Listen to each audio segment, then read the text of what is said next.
Like to call to order the Lakewood City Council meeting of Monday, August 17th, 2026. Ms. Schumacher, could you please call the roll? Councilmember Branstetter, Here. Councilmember Lauricella, Here. Councilmember Lindholm, Here. Councilmember Pearson, Here. Councilmember Talbot has been excused, Deputy Mayor Bell, Here. and Mayor Boki. Here. We have a quorum. So please rise for the Pledge of Allegiance.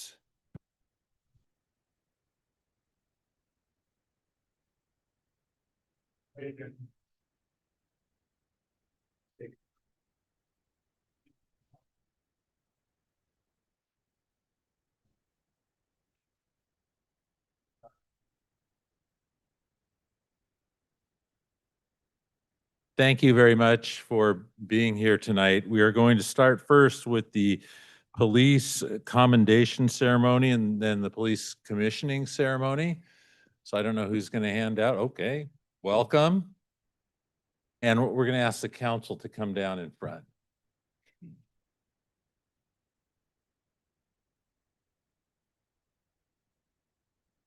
Push button.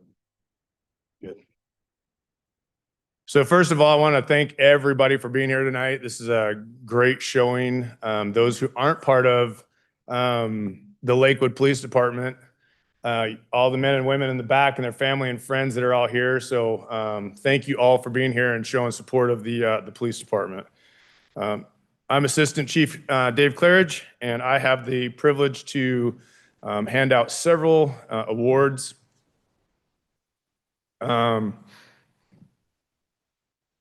And commendations tonight.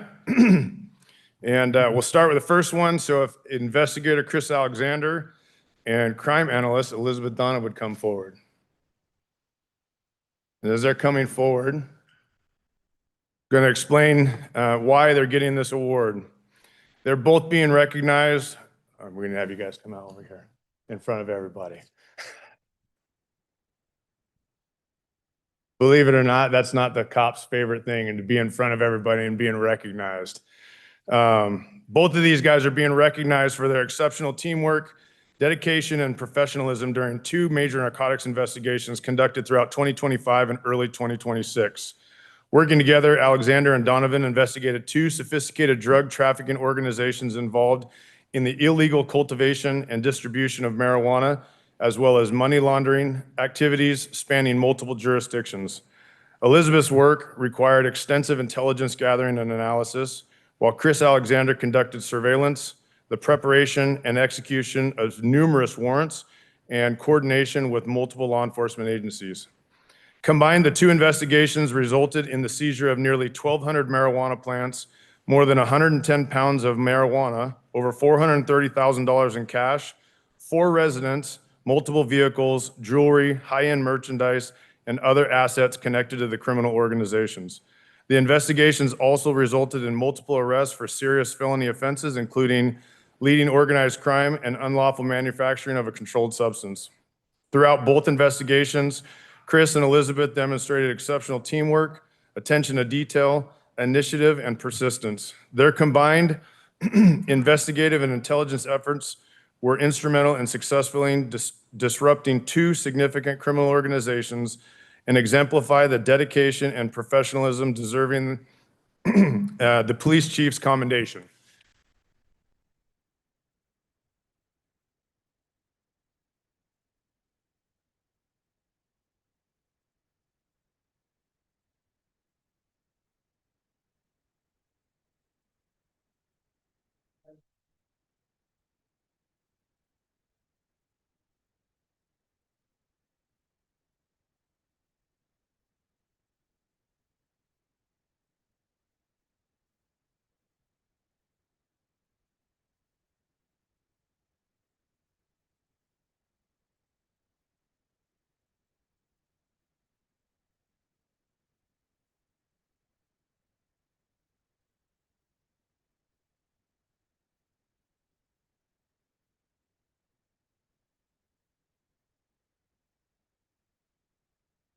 Okay, so next up, if you didn't notice, this is like my first gig as an assistant chief here at Lakewood PD, so we're still getting used to a little bit of the logistics.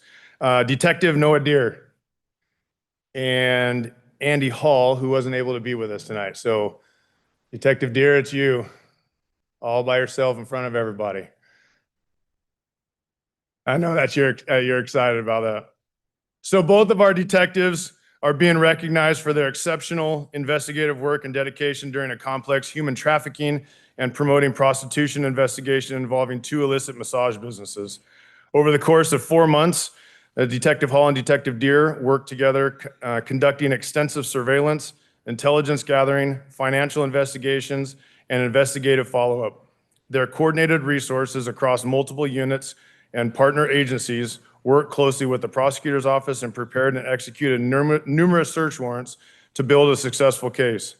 Their investigation resulted in 1 suspect being charged with leading organized crime and 2 counts of promoting prostitution, with an additional suspect facing a charge of promoting prostitution. Significant cash, bank accounts, jewelry, and other assets connected to the criminal enterprise were also seized. Most importantly, 2 victims were safely recovered from their exploitive environments and provided with support services and resources. Throughout the investigation, Andy Hall and Noah Deere kept victim safety and advocacy at the forefront of their efforts. Their persistence, compassion, teamwork, and commitment to seeking justice for vulnerable victims exemplify the professionalism and dedication deserving of the police chief's commendation.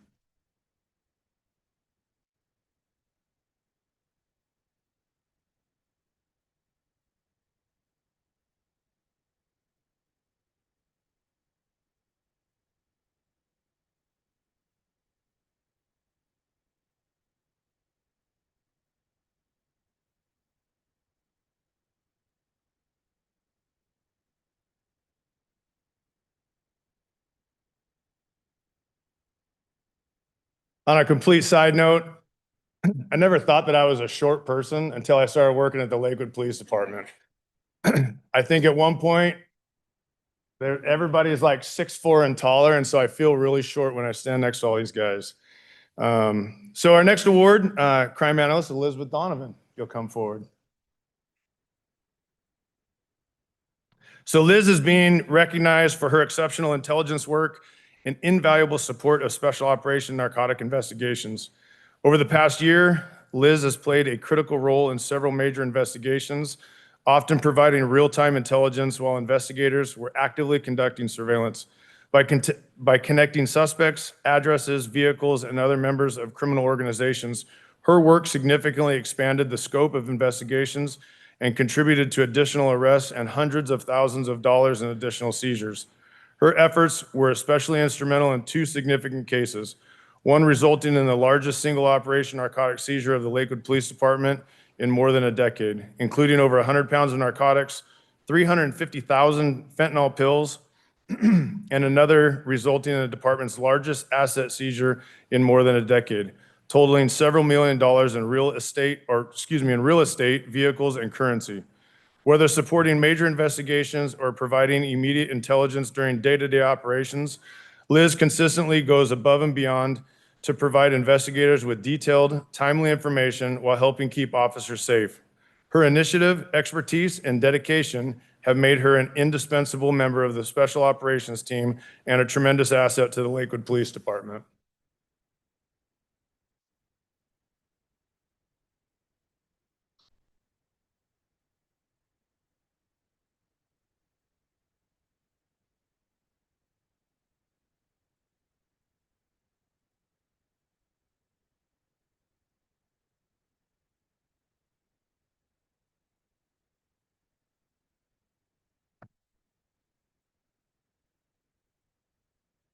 And investigator Stephen Moffitt, and again, Detective Andy Hall wasn't able to make it tonight.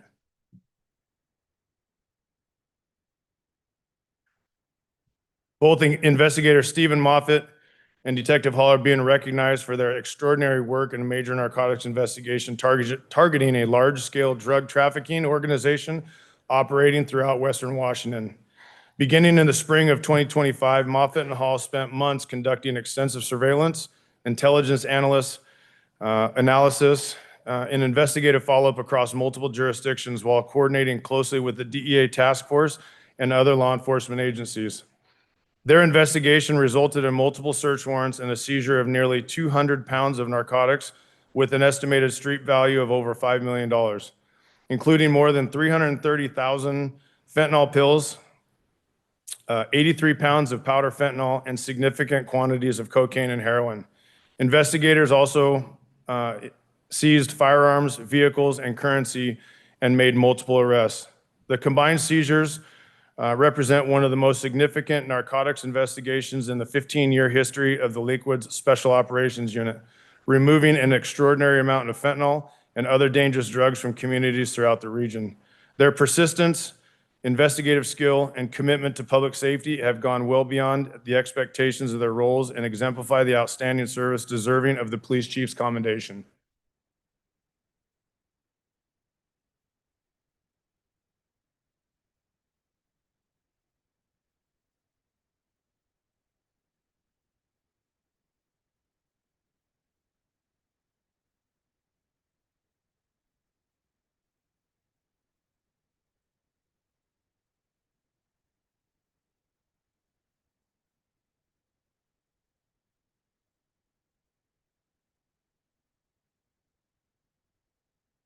So my short tenure here at the Lakewood Police Department, it's amazing that as we gave out a couple of these awards tonight, some of these narcotics investigations that have netted over close to 1 million pills of fentanyl, which, as most of you know, is one of our biggest killers right now in our community. So that should go without being said that those are super important investigations. So again, thank you both for the crime analyst and the detective work that has been taking place. So Officer Jonathan Harper.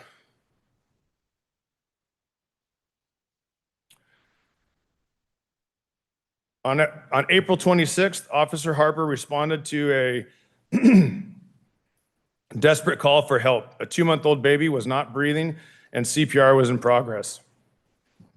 Officer Harper arrived first and immediately rushed to the baby, who was limp, unresponsive, and showing no signs of life.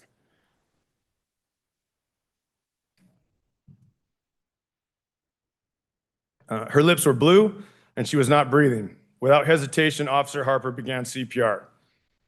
To make the situation more stressful, the grandfather, who was an admitted methamphetamine user and under the effects of just smoking, was yelling at Officer Harper that he was not doing CPR correctly. Through the chaos and stressful scene, Officer Harper remained calm, focused, and despite distractions and mounting pressure around him, Officer Harper continued CPR on the tiny baby until medics arrived. They took over her care and transported her to the Mary Bridge Hospital. The baby was rushed to Mary Bridge, where officers later received the news that she had hoped for. Her heartbeat and breathing had been restored. Medical professionals confirmed that Officer Harper's immediate response and effective CPR were instrumental in saving her life.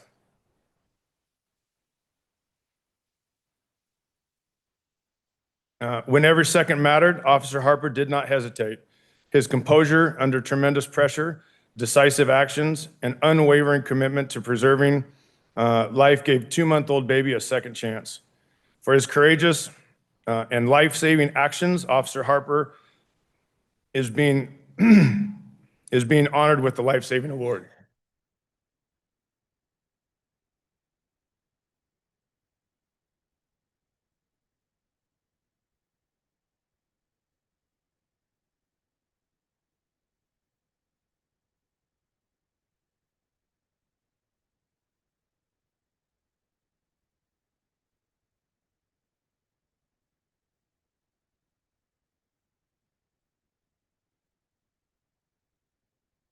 And they think it was my mouth is like super dry all of a sudden, but I'm also one that has a little bit more emotions maybe than the others. So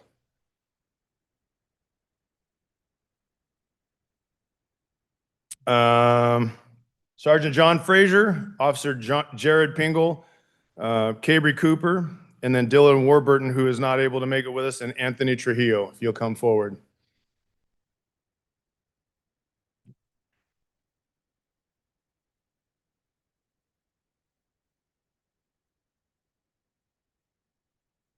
So I don't have the date But all of these Lakewood officers respond to a residential fire where 2 victims were trapped inside a burning home. Arriving alongside West Pierce fire, the officers immediately took action in an extremely dangerous and rapidly evolving environment. As firefighters battled the flames and heavy smoke, the officers worked without hesitation, some rushing to stage critical medical equipment and gurneys, while others assisted in the difficult extraction of the 2 trapped victims. Once the victims were removed from the house, the officers immediately transitioned to life-saving efforts, assisting with CPR and doing everything within their ability to give both victims a chance at survival. Tragically, despite their efforts, 1 victim passed away at the scene and the second later passed away at the hospital. While the outcome was heartbreaking, it does not diminish the courage, selflessness, determination demonstrated by these officers. Faced with fire, smoke, chaos, and tremendous personal risk, they did not hesitate to act. Their willingness to place themselves in harm's way and to work alongside firefighters in a desperate effort to save 2 lives exemplifies courage, teamwork, and an unwavering commitment to the preservation of human life, and therefore they're being awarded the Medal of Distinguished Service.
Officer Cole Craner.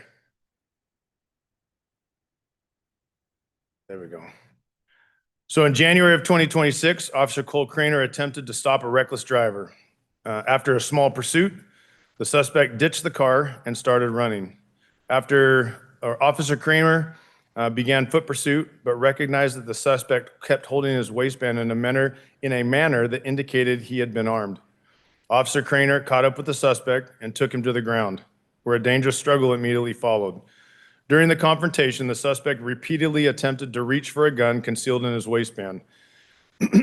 Despite the significant threat, Officer Craner remained calm and controlled, repeatedly ordering the suspect to stop reaching for the gun. Even as the suspect continued aggressively to resist, Officer Craner maintained control until a backup officer arrived to assist and the suspect could be taken into custody. Faced with a situation that could have quickly escalated into a deadly force encounter, Officer Craner demonstrated tremendous courage, restraint, and composure. His skill and ability to remain focused under an immediate threat allowed him to safely control an armed and actively resisted suspect without resorting to deadly force. Officer Craner's actions not only protected himself and the responding officers, but quite possibly saved the suspect's life.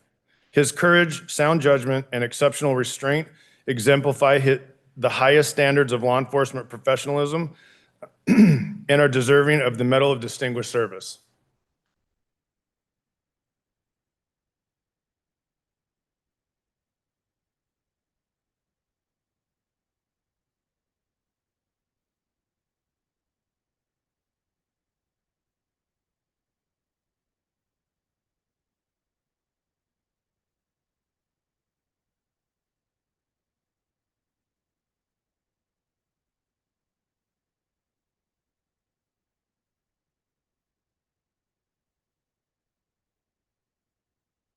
Officers Mike Johnson couldn't be with us tonight. Daniel Payan, Dan Tinney, and Jeremy James. You guys will come forward.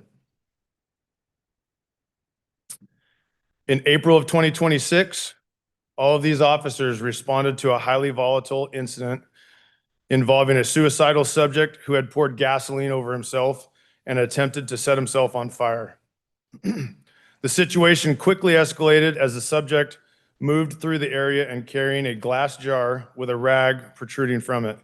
He eventually shattered the jar, armed himself with a piece of broken glass, and repeatedly challenged officers to shoot him as he moved toward the freeway overpass. Despite the immediate danger to themselves and the public, the officers demonstrated exceptional restraint, courage, and sound judgment. Officers Johnson and Tenney deployed OC spray, allowing Officer James to move in and physically take the armed subject to the ground. Working together, the officers were able to safely take him into custody and prevent him from harming himself or others. During the struggle, Officer James suffered a laceration from the broken glass, along with blood exposure requiring medical treatment and stitches.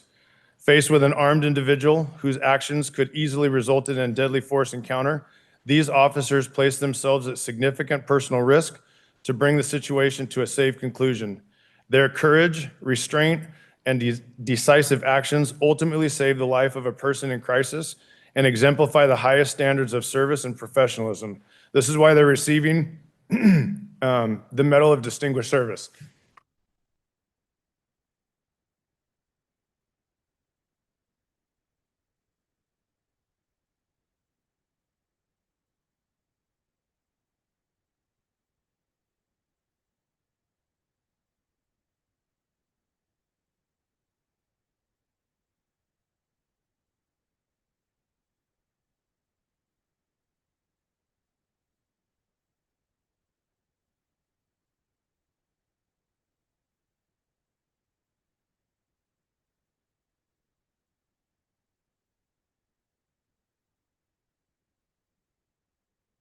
Almost, I almost didn't have to stand on my tippy toes for that one.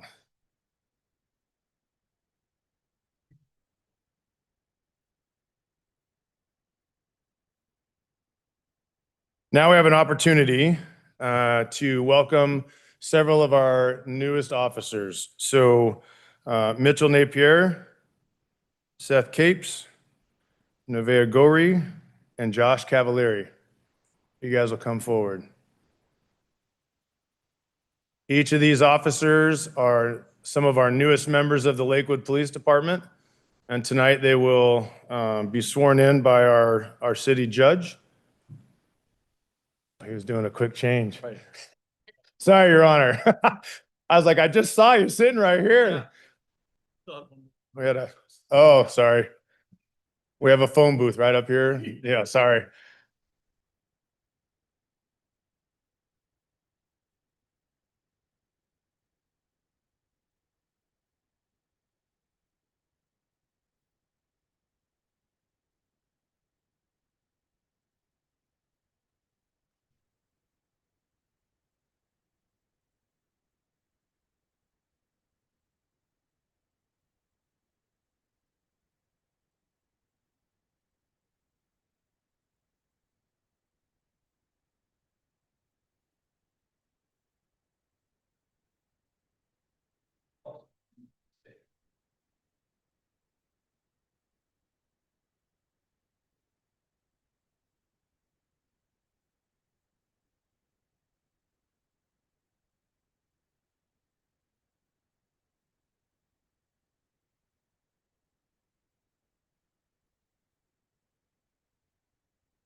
Mayor, we do have additional oaths of office to conduct. We still have like 6 or 8 more oaths of office. And spoiler alert, Mayor, we did get like refreshments for everybody so they could just go out to the foyer and do photos, and if that's okay with you. Perfect, we'll do that too. However, before we're going to take one small pause, Your Honor, we do have one more award that I forgot to present. So if our chaplain, Victor Burgess, will come forward.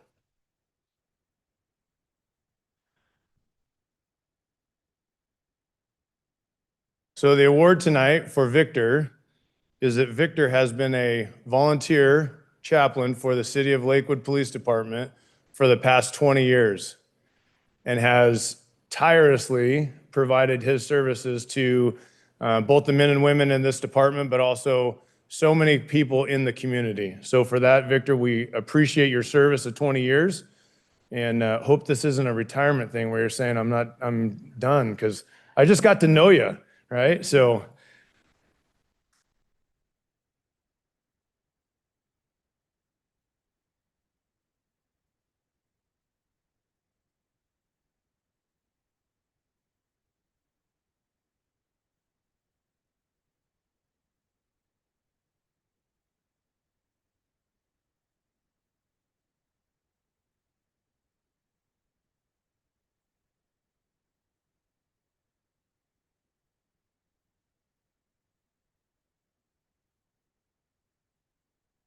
okay,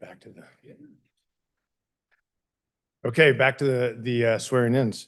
Detective John Anderson, Detective Joel Pettit, and Detective Cody White, 3 of our newest promoted detectives. If you guys will come forward.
And Sergeant Sean Noble, our newest promoted sergeant.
One more.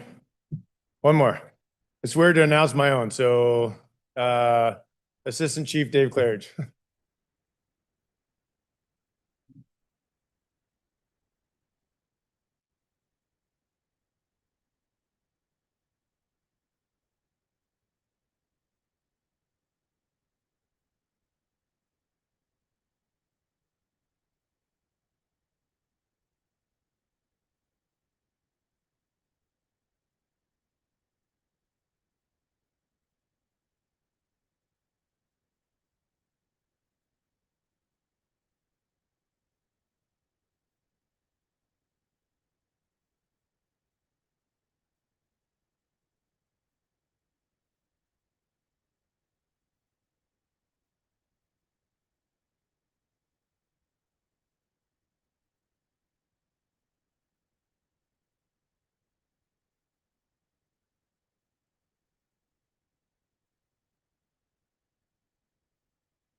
So that concludes the awards and promotions for the police department.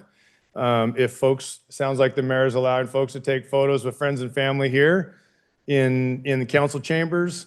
But we really don't want the party to stop. So I did set up some stuff near the foyer, especially for the kids with like cupcakes and drinks and whatnot. So come get some photos. We'll take, it sounds like a small recess here in council chambers. And again, thank you to everybody to come and support the police department and all these awards and recognitions. Thank you.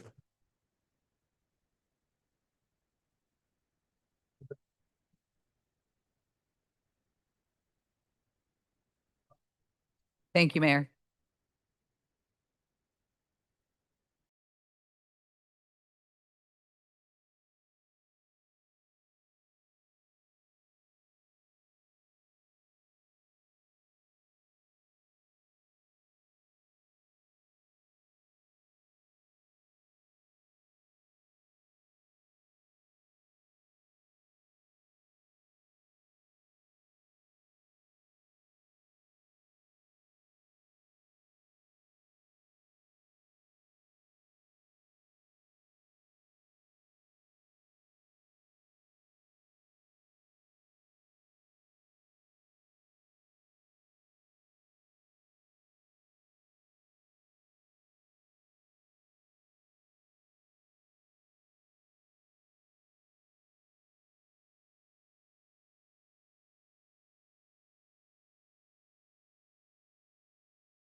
We are back in session, and next is the business showcase for Bandito Solutions.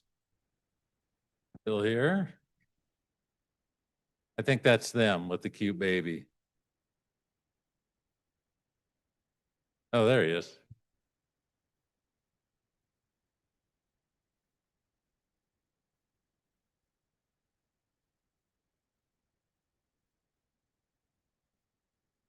Where do you want me to talk? Okay, we're gonna play the video first. Yeah.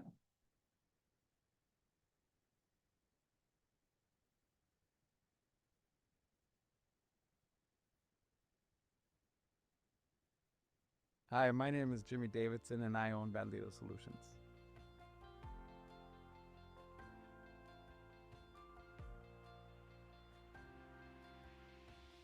We're a family-owned construction company. We're a design, build, construction, remodel. We do roofing. We also do custom fabrication.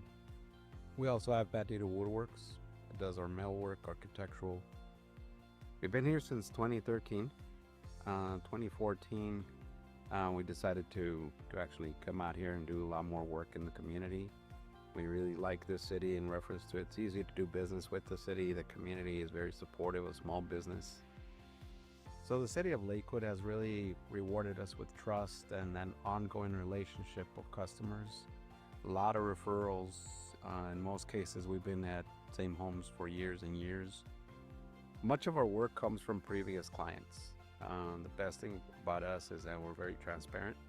So we always like to share what projects we're doing and always letting people know, hey, we did this here. You want to talk to them? Great. People are very confident in sharing the work that we do and our interactions. I've always believed that being a business owner is also having a responsibility to the community.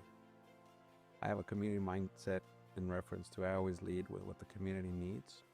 I participate in a lot of nonprofit leadership. So whether in a board capacity or as a volunteer capacity, whether it's coaching kids in football or doing nonprofit for minority-owned businesses or small business advocacy, just continuously being there for the community.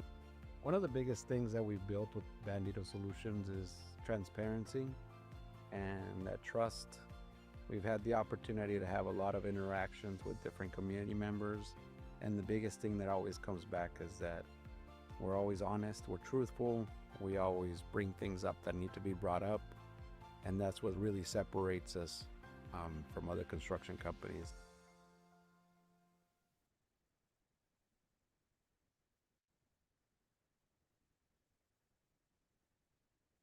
Well, thank you very much for being part of the Lakewood community and doing so much and employing people here. And this is the business showcase, August 2026. Bandito Solutions is recognized as the August 2026 City of Lakewood Business Showcase for its reputation for quality, transparency, and building strong partnerships in the Lakewood community. So thank you very much. And if you want to say a few words.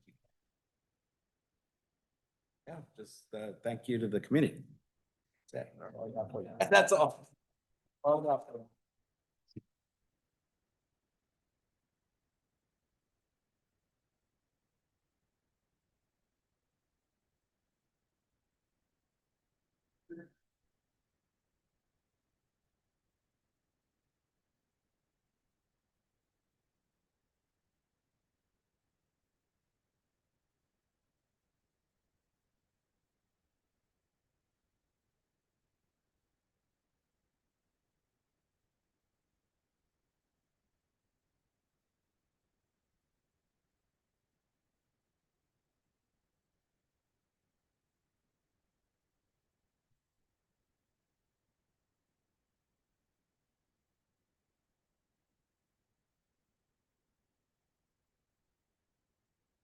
I always appreciate people who invest in our community.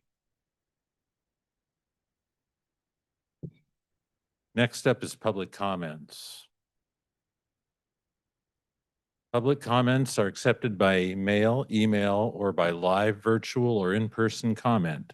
Send comments in advance by mail or email to Brianna Schumacher, City Clerk at 6000 Main Street Southwest, Lakewood, Washington, 98499.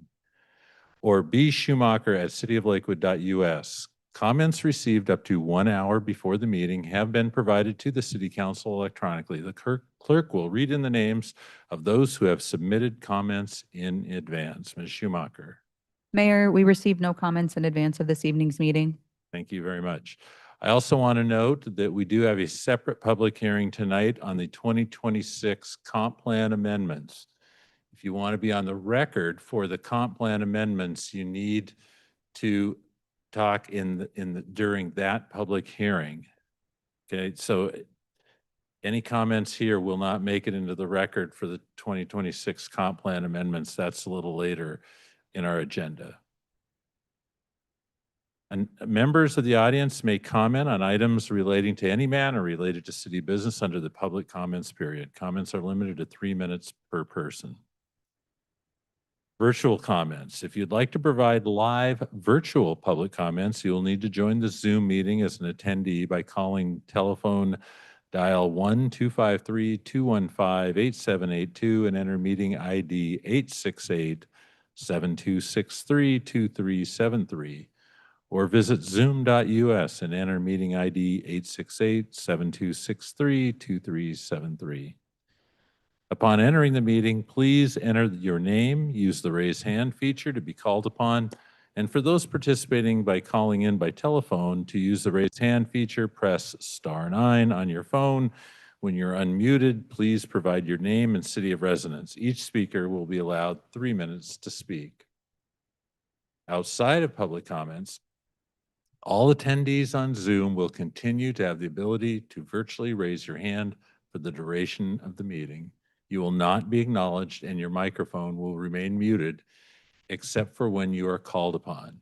So tonight, we're going to call on the Zoom or phone folks who have raised their hand virtually to speak. Ms. Schumacher.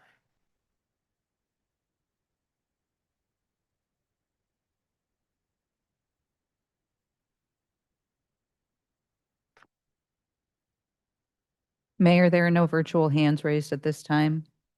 Thank you, Ms. Schumacher. We'll come inside then here into chambers, and we do have a sign-up list. I'll start with that.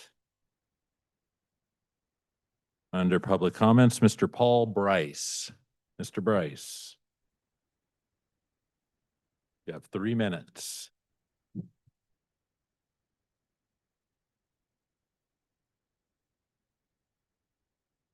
Okay.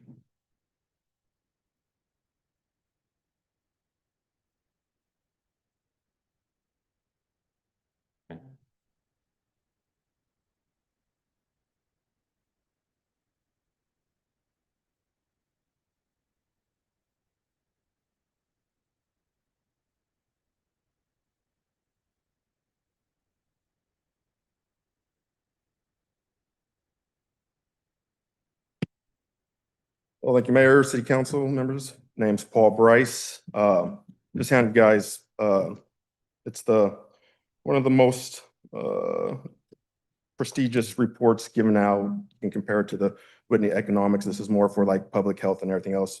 Pretty much shows you what everyone understands is pretty much 50% of the population here in Washington uses cannabis. And then, you know, a bunch of graphs. Like I said, that's a 61 page that shows a bunch of graphs. And on the very last one, tells you what's like kind of what everyone considers very high danger. You know, 52% for smoking cigarettes, drinking alcohol, 39%, whereas cannabis smoking right around 20%. I just want to get into what I witnessed last city planning meeting. You know, it was just the hatred for cannabis is just, it's just so noticeable in that city, in that council. Without a doubt, couple of conversations, it's not going to change any of their minds. I'd already just convinced it's just the devil's lettuce and is just absolutely just the God's worst thing on the planet, where clearly there's, if anyone wants to take the time to look at the facts, it's way less harmful than most other things. Again, cannabis financially makes sense, number one, more than anything. What's unbelievable is cannabis is what's undeniable is cannabis is less harmful than alcohol, opioids, cigarettes, sugar, processed foods, and a lot of other things that are way more addictive.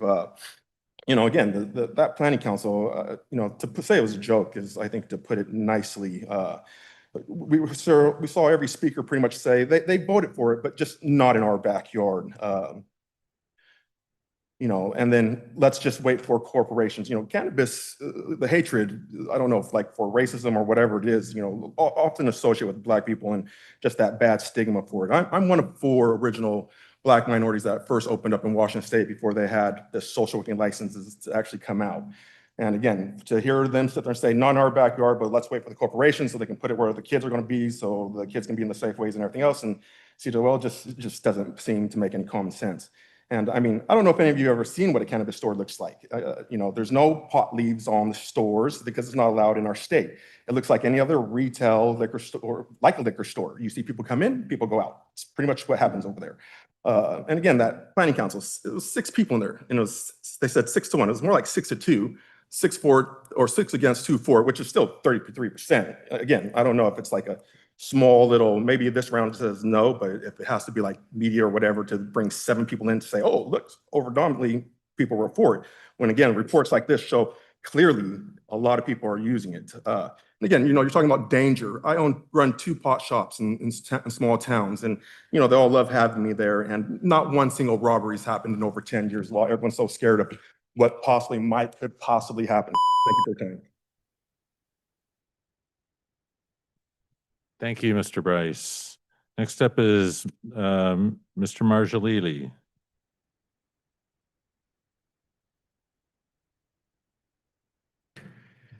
Hello, good evening to all of you. My name is Ibrahim Mirjalili. I'm a resident of the city of Lakewood. I would like to once again bring it to the attention of the council that we strongly oppose rezoning of our parcel, which at 9132 Edgewater Drive, for the so-called boat launch. We believe that was racially motivated, if not also meant to serve some city residents, then some city officials' friends, which we came to learn about it after we were cleansed, me and my family were cleansed from our home. Of course, that fell apart due to the opposition from some city residents and bringing it to the attention of the individual who were, some of them were expected to vote on this issue. This has never ended for us. It will never end also, so long as we feel that we are treated like any other city residents, including those who brought a petition before the city council to vacate the 100th Street end, to own it and remove their encroachments on the city right-of-way, because their structures are on the city right-of-way, contrary to 2 recorded survey map of our property that shows no part of our home was built on the city right-of-way. Of course, city argument has been based on an unrecorded map, unsigned, and which we don't know how the court has accepted it. Of course, it's under appeal, and we believe that the council has been really a step ahead of its work. I understand that Mayor Bocci was not the mayor then, and I'm really appreciative of him for being patient and really listening, unlike his predecessors. I have seen sometimes some city residents, for some reasons, they get angry and say things that we do not like, but I truly appreciate his patience and understanding rather than shutting him up like his predecessor used to do. Thank you very much. Thank you, Mr. Marjolili. Okay, so that's everybody who is signed up to speak, and you can go ahead and line up, and anyone else here in chambers who would like to speak in public comment tonight. Hello, my name is James Dunlop and I'm a resident of Lakewood. I see that the subject of marijuana has cropped up recently. I think the City Council did vote on it some years back, and it voted narrowly against having it. It was I think it was a very close vote, and so it is coming up again. And I wonder what is the right approach. I mean, I was surprised that it was a SEPA issue, and I mean, I don't know a great deal about it, but allowing cannabis businesses, including process and so forth, in Lakewood, there apparently is a SEPA issue. So that does suggest that it might have an impact on the environment. I'm not quite sure how. For example, in the areas where cannabis businesses are proposed to be set up, there are a lot of oak trees, and so I do wonder whether that's going to have a negative impact. So certainly one doesn't want the environment to suffer from a more liberal marijuana policy in Lakewood. And then, there is the moral issue. I mean, it's a kind of a complex issue, isn't it? I mean, on one hand, from an environmental point of view, you don't really want people to have to go to Tacoma to buy their marijuana. You think of the gas costs, and besides, you might as well get the tax revenue. On the other hand, there is a sort of personal responsibility angle, isn't there? I mean, I have no doubt. I mean, I do have a degree in psychology, and I have read about it over my entire adult life as a layperson, but there's no doubt that marijuana is bad for you. There's no doubt that it is linked with schizophrenia. In certain people, not everyone, there may be a genetic component to it. And so you could say that if you allow or you support or you vote for a marijuana business in Lakewood and someone's mental health is adversely impacted by that, well, there is a certain sense of responsibility there. And I know that there is a huge view that there's nothing wrong with it. Well, there's a huge mental health problem in the United States, and not just the United States, across the Western world, and it's getting worse. And I think perhaps one should be concerned about what the signal it gives if you allow marijuana businesses in your city to operate. Because, there is this kind of a moral responsibility. But then on the other hand, it just may go back to concepts of tax revenue. And I'm not saying that you should or shouldn't have marijuana businesses in the city of Lakewood. Just because it's bad for you doesn't necessarily mean you should prohibit its businesses in your city. Thank you, Mr. Dunlop. Anyone else? Thank you. You've got 3 minutes. Hello, I'm Haley Ivy, resident of Lakewood for the past 6 months. Was here last summer, fell in love with Edgewater Park, and I'm going to bring Edgewater Park up again today. I visited this morning, really nice weather. I noticed my favorite things about it are things that are few and far between. There's some water plants on part of the shoreline where it's the only place I've seen dragonflies around here and little butterflies, and the ducks do like to hang out there too. There is a very tall old tree hanging out over the water. You can kind of go under its brush, and it's like 20 degrees cooler in there. It's like moist. It is so nice to be in there. I think there's a wasp nest living in there, so I don't really want to go in there at this point. And I only bring this up because the rest of the park, and there are some changes that have been made that have improved, such as, getting that grass cut down, and I don't see nearly as much garbage around. But I bring it up because there's so few green. There are very large old growth trees still on that property that are covered in ivy. So as I watch, like over the last year, trees getting cut down, leaving more room for the sun to make the grass even drier than it already is. I want to speak up for these trees that are completely covered in that ivy, because that is killing them very quickly. I think there's a lot of ivy all over trees in the city that I would love to see taken care of, but I think starting with the parks would be really good to get some forward momentum in caring for our green spaces. On top of that, The one notable thing is when it gets very, very busy, it's people that don't live in the neighborhood that come and they have fun, which is fine. It's just the traffic will not be solved by the amending of that parcel to turn some of that into a parking boat ramp or more parking. It's inviting really loud crowds that are driving really fast and hold no like real care for the people that are already there. So it feels like when I walk around in my neighborhood on any given day, people are watching out for me. Otherwise, on our busy summer days, gets completely taken over, and then the next day there's trash everywhere.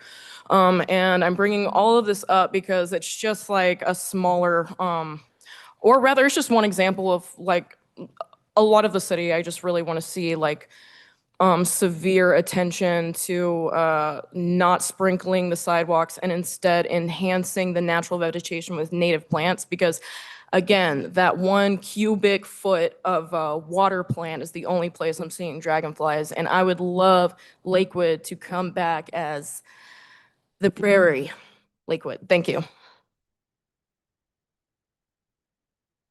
Thank you, Ms. Ivy.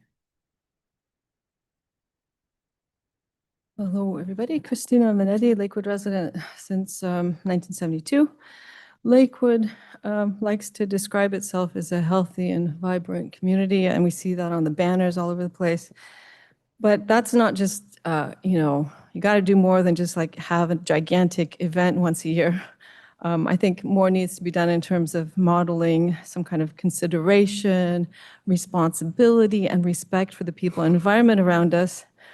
Summerfest raises some serious questions about what kinds of things the city actually thinks is a good idea. The noise level was extraordinarily loud. I could hear it at my house 1.5 miles away. Actually, it was 1.47899, whatever, something almost 1.5 miles away. What was the decibel level? I was looking into it, and the estimates are like 100 to 110, like the range, the limit of what is actually even humanly sustainable for 15 minutes, much less a few hours. Was the noise monitored? Who made the decision about how loud the event could be, and why did it need to be so loud? There are guidelines about noise levels from the World Health Organization where they followed. It's also advertised as an event suitable for children. Children are particularly vulnerable to excessive noise. They had all those things there for kids, and then the music. I mean, the kids were still there, right? I mean, what steps did the city take to protect their hearing? Were earplugs or other hearing protection offered? If the noise was that loud 1.5 miles away, imagine what it was like for people living just a half mile away, or even less. Or even obviously at the event itself, right? I mean, you were hurting people's hearing with that thing. This is particularly troubling because Lakewood already has a serious noise problem with the racing and deliberately modifying vehicles, and nobody does anything about that apparently. The city asks residents to be considerate of one another, yet the city itself is creating unnecessary levels of noise. The authority figure should be modeling the behavior it expects from everyone else. There's also a striking contradiction between the city's stated goals of reducing emissions, encouraging bicycling and walking, and investing in pedestrian infrastructure like all those sidewalks, and promoting a car show that glorifies fossil fuel-powered vehicles. Some of those vehicles were undoubtedly dripping their toxic fluids into the grass, of course. Nice. Why is Lakewood encouraging more car culture? That may have seemed glamorous in the 1950s. Aren't we wiser now? Can't we just move beyond cars and parking lots everywhere and fossil fuel consumption? Then we have just the excess. I don't even have to tell you there were excess. It was like a festival, a celebration of gluttony. So Lakewood should ask itself what kind of example it wants to set. And now I have a comment from the Gary Oak Coalition, more environmental. So Christina Minetti, Gary Oak Coalition, Lakewood. Recently, you were all given copies of Professor Ptolemy's book. I think that everybody got it. Not everybody mentioned that they got it or said anything about it, but I think everybody must have gotten it. Even before that, people have been reminding you about the importance of habitat for years in these chambers, but the message still seems to be falling on some pretty deaf ears. Not totally deaf, Recently, I pointed out to a Lakewood resident that you know that several non-native trees downtown were the etymological basis of this person's surname. After some discussion, they told me that they were interested in planting one in their yard. And I'm using they here as a singular pronoun deliberately to avoid revealing this person's gender. So they said, but it's only one person, they had heard these non-native trees were good for bees. And yes, well, that's true. But then I pointed out that honeybees are actually themselves non-native, having been brought here from Europe. I reminded the person that the non-native trees offer very little to the complex community of native birds, plants, insects, butterflies, moths, and other organisms that depend on the native plants with which our ecosystem evolved. What makes this conversation especially remarkable is that this person had recently been given Ptolemy's book as well. Ptolemy has spent years explaining that native trees are the foundation of food webs and habitat. And yet, apparently, having received that information, this person proceeded to set their sights on this particular tree anyway. There is something almost comically stubborn about this spectacle. I have been given a book by a nationally recognized expert explaining why native trees matter, but I have decided that this particular non-native tree is going in my yard because I want it.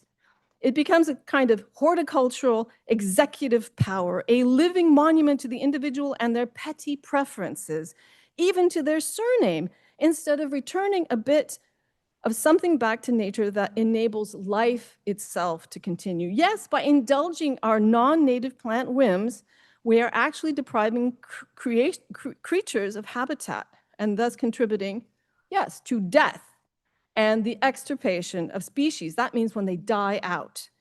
It's not just this one myopic person. You might think, oh, like that's just some crazy person. And their yard, it's a very big issue. Ptolemy estimates that the United States has roughly 40 to 44 million acres of lawn. Lawn is no good for anything, like, right? Especially because people put all the pesticides and the herbicides and stuff. Replacing half with native vegetation could return about 20 million acres to habitat. That's about 31,000 square miles, or about the size of South Carolina. It's not often we can really do something concrete, but when we have this real opportunity to make our yards part of the solution, we should probably do it. But we have to recognize that our yards are not like personal, private stages, where we should indulge every aesthetic, sentimental, or egotistical preference. They're part of an ecosystem. And, in this time of the sixth extinction, choosing plants that contribute little to nothing to native wildlife simply because we happen to like them is really the height of egocentricity. Thank you. Thank you, Ms. Minetti. Is there anyone else who would like to speak at public comment this evening? Anyone else? Okay, I'm going to close public comments. Thank you very much for your participation. And Ms. Schumacher, could you please read in the consent agenda? Consent agenda A, approval of the minutes of the City Council meeting of August 3rd, 2026. B, approval of the minutes of the City Council meeting of August 10th, 2026. C, motion number 2026-60, authorizing the execution of the Pierce County Tourism Promotion Area TPA interlocal agreement. D, items filed in the office of the city clerk. 1, Public Safety Advisory Committee meeting minutes of December 3rd, 2025. 2, Public Safety Advisory Committee meeting minutes of February 4th, 2026. 3, Public Safety Advisory Committee meeting minutes of April 1st, 2026. 4, Arts Commission meeting minutes of May 4th, 2026. 5, Arts Commission meeting minutes of July 6th, 2026. 6, Planning Commission meeting minutes of July 15th, 2026. And 7, Planning Commission meeting minutes of July 29th, 2026. Thank you, Ms. Schumacher. Are there any items that a council member wishes to remove from the consent agenda? No second is required to remove an item. Any items? Any member wishes to? Okay. I'm looking for a motion and a second on the approval Mayor- of the consent agenda. Mayor, I move to adopt the consent agenda. A second. It has been moved and seconded to approve the consent agenda. Any comments? take any comments on this. All those in favor of approving the consent agenda signify by saying aye. Aye. All those opposed, nay. Consent agenda is approved. Next is public hearings and appeals. This is the date set for public hearing on the 2026 Comprehensive Plan Amendments. And I'd like to call on Ms. Tiffany Spear, our planning manager, to go through the amendments. Thank you, Ms. Spear. Thank you, Mr. Mayor, Madam Deputy Mayor, members of the council.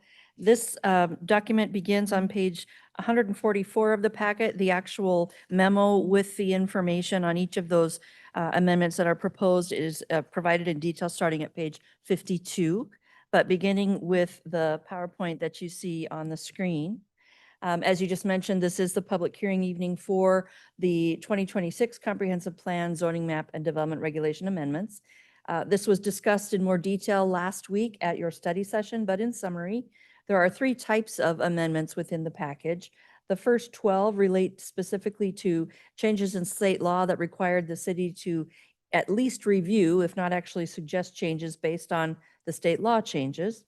There are several private or city-initiated amendments, and then there were several that were regulatory or policy changes, voluntary, and up to the city council whether to pursue. In the Planning Commission's recommendation, which was provided to you last week and again this evening, they did recommend approval for 11 amendments, a do not approve recommendation for 1, no action for 6 of the amendments because the city had already taken the required action to comply with the state law they related to. And then for the last 6 amendments, it was continue them to a future amendment cycle for a variety of reasons. So in summary, these are the ones that were recommended for approval: 2026-01, 02, 05, 06, 08, 13, 14, 18, 23, 24, and 25. Those that were either do not approve or take no action: 03, 09, 10, 12, 15, and 16. And then the remaining were to continue: 04, 07, 17, 19, 21, and 20. So again, I just mentioned the reason for the no action recommendation on 6 of the amendments. The others were continued either to 2027 or in the case of 1 to 2029. And then there was a reason behind the do not approve recommendation on 2026-03 that was discussed last week. Just a reminder again that the amendments themselves in tonight's packet have been reorganized. So rather than looking at amended changes by amendment number, it is by section of code. So there may be a single code section that's been amended by more than one or is proposed to be, and you're only looking at that once. Just a reminder as well that the rezones that are included in the packet relate to Edgewater Park. One is to redesignate the large existing parcel for Edgewater Park to open space and recreation. And the second is to rezone the southern adjacent parcel for expansion of that park per the master plan. There was a request by the Planning Commission to make sure that the council provided direction back to staff to work with those that have property surrounding the park to make sure that it was clear how private and public properties would be separated in terms of public access to the park. The legislative schedule is tonight the public hearing, and then this will be back before you on September 21st for action. So other than that, Mr. Chair, happy to answer any questions or turn it back to you. Thank you, Ms. Spears. So tonight, this is a public hearing to discuss, to hear from the public on each of these or any of these items, correct? Yes, Okay. sorry, yes. So that's what this is about. Yes, this is the public hearing, comments to support, oppose, suggest edits, whatever the public may wish to voice. Okay, good. So I do have one person signed up, and then after that, I'll call on him, and then after that, we can have that, and then I'll ask about if anybody calls in virtually. But I want to make sure that this is about the amendments that are in front of us that have come from the Planning Commission. and that we'll be voting on next month. So those 16 amendments, and as to what your opinions are on that. So just to make sure that we stay in that box, okay? So Mr. Marjolili, you're first up. Got 3 minutes. Hello again, my name is Ibrahim Mirjalili. I'm a resident of City of Lakewood. Regarding the rezoning of parcel 9132 Edgewater Drive, as I mentioned in the past, we as the owner who have been kicked out of it strongly oppose that. Also, it makes no sense that to rezone it or not, still are using it the same way. Not only that, it makes no sense to have an open space, yet make it a parking lot and go and pave it. It really contradict one another. But that's not my only concern. My main concern is that has this council done a biological study of that area? The water in that area is stagnant. During summertime, I have seen toxic algae there. There are sediment coming from the street that dumps into the lake in that area with the water not circulating. And now you want to put a boat launch there and having kerosene from and oils into the lake in that area where you want to have children and families swim. This is disastrous. It's not also that deep in that area. You better go look at it. You may have, there are a lot of tree stumps there.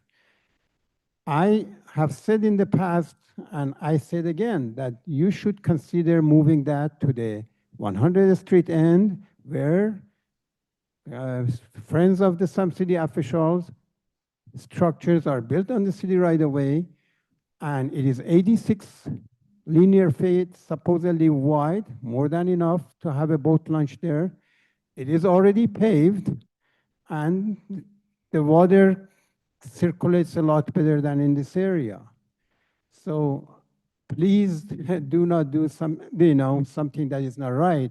Also, do you want to have all of this traffic here? You want to redirect the traffic to one part of the lake, and maybe the family, they could come over here with their kids and they feel safe coming here and not having boats making noises and all of those, so they could at least enjoy it. To my understanding, really this is not a park. It's a right-of-way donated to the county on March 1916, and it remains the same. It's not a park. So I don't know how somebody calls it a park. The state doesn't call it a park. The county doesn't call it a park. This city sometimes calls it a park when it likes it, sometimes it doesn't. Thank you very much. Thank you very much, Mr. Marjolili. Are there any other speakers who wish to speak to any of the comprehensive plan amendments here in chambers? And after that, we'll go to see if anybody's online. Oh, hello, my name is James Dunlop, and I'm a resident of Lakewood. And I would, I'd just like to echo what Dr. Mirjalili was saying as far as the rezoning of his property. And clearly, the city's motives in terms of that property and Edgewater Park in general need to be really considered. I think the whole project should be put on hold. Something is seriously wrong. I think that just looking, I mean, I know this isn't perhaps relevant to the inquiry itself, but just looking at what is left of Dr. Mirjalili's property and the plan to turn it into a parking lot. And one just asks, not a parking lot for trailers. I mean, I just wonder sort of why. And I asked why several years back, and I never actually got a reason why. And I think the reason why, I don't know, it seems to be about the grants. I mean, that's the money is available, so you might as well use the money. If someone offers you $500,000 to build a concrete giraffe in your roof, you might as well build a concrete giraffe. And it's just all about money, and that's what it's about. And the fact that Dr. Mujadili has lost his house, they're planning on, you've got a tiny park. I mean, it really is tiny, and you want to have a boat. I mean, a parking lot for boats, for boating trailers, when it's a tiny minority of people that need to use it for that reason. And yeah, it's just, it seems to me that, in terms of motive, it's not about, equity. I mean, access. I mean, that was just a reason. You've got to put something down on a piece of paper to get your grant. Oh, access. So that's why you can ask for several $1 million to build your parking lot. But the reason is, you have the money, you put concrete down. I mean, the city of Lakewood likes putting concrete down. It gives people jobs. It makes people feel good. It increases salary. But, the city of Lakewood should work for the interests of the residents of Lakewood, not for its own bureaucratic reasons. And I think that, as far as I can see, that is what is happening. And very often when Lakewood acts, it degrades things. And certainly in terms of Edgewater Park, that is definitely what seems to be happening. Thank you, Mr. Dunlop. Are there any other speakers who wish to speak to the comp plan amendments?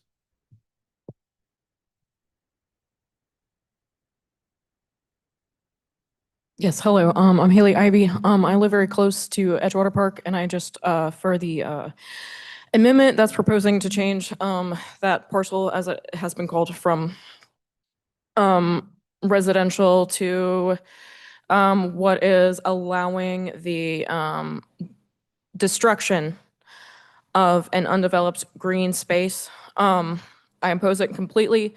From the very beginning, people have opposed this insane plan for ever since it was starting to be talked about, and I'm still very confused about how we got here, because I feel as if we were doing a hearing on the Shoreline Master Program, and it didn't meet any of the requirements for that. If we're talking about sustainability and increasing tree canopy or restoring our habitats, this is not the way to go. It's a lot more damage than you think to take yet another plot of land where our water seeps into, and now to turn it into pavement. It is a blight. It will be a blight on what is already a sliver of a noodle of a park. I don't know if the people who are making changes have ever been here. It is super tiny. If there are 2 boaters coming there, like, it's already, like, it's too much. It's not American Lake. Yes, it is the only public access to Lake Steilacoom, but, like, we could work a way around it instead of making it even more inaccessible. And inaccessibility would be including removing this tree canopy, so now we're standing on dry, hot grass. I mean, it's half less green than last year, and now you've got pavement covering, making it hotter. There were trees cut down for a swimming beach. Nothing has been done to that area. It's just filled with trash in the water. It feels as if every part of this plan or anything that has been done for the improvement of Edgewater Park, which has been none at all, to be in complete disinterest of anybody that does not want to get on a boat, lower it, and stare at private homes on a lake the entire time. I don't get it. I don't get it. This feels like a crime to a person who lives right next to this sacred place. I barely see the dragonflies over that, like I spoke of earlier. Anyway, I'm going to end it there. This is heartbreaking if this were to go through and destroy one of the very few green spaces we have left and continue to pollute the city of Lakewood. Thank you very much. Thank you, Ms. Ivy. Hello, Christina Vanetti. I have been living in Lakewood for 54 years, and I live near Edgewater Park. I want to let you know that I oppose the proposed comprehensive plan amendments related to redesignating the Edgewater Park or the Edgewater parcels on Lake Steilacoom from residential to park open space. numbers 2026-24 and 2026-25, 25 especially related to Dr. Mirjalili's property. I support preserving the land as open space now, but I can't support this amendment as currently presented because the proposed use of property does not appear consistent with the environmental purpose of a park and open space designation, especially when the site is a fragile, critical area in the form of fish habitat and shoreline.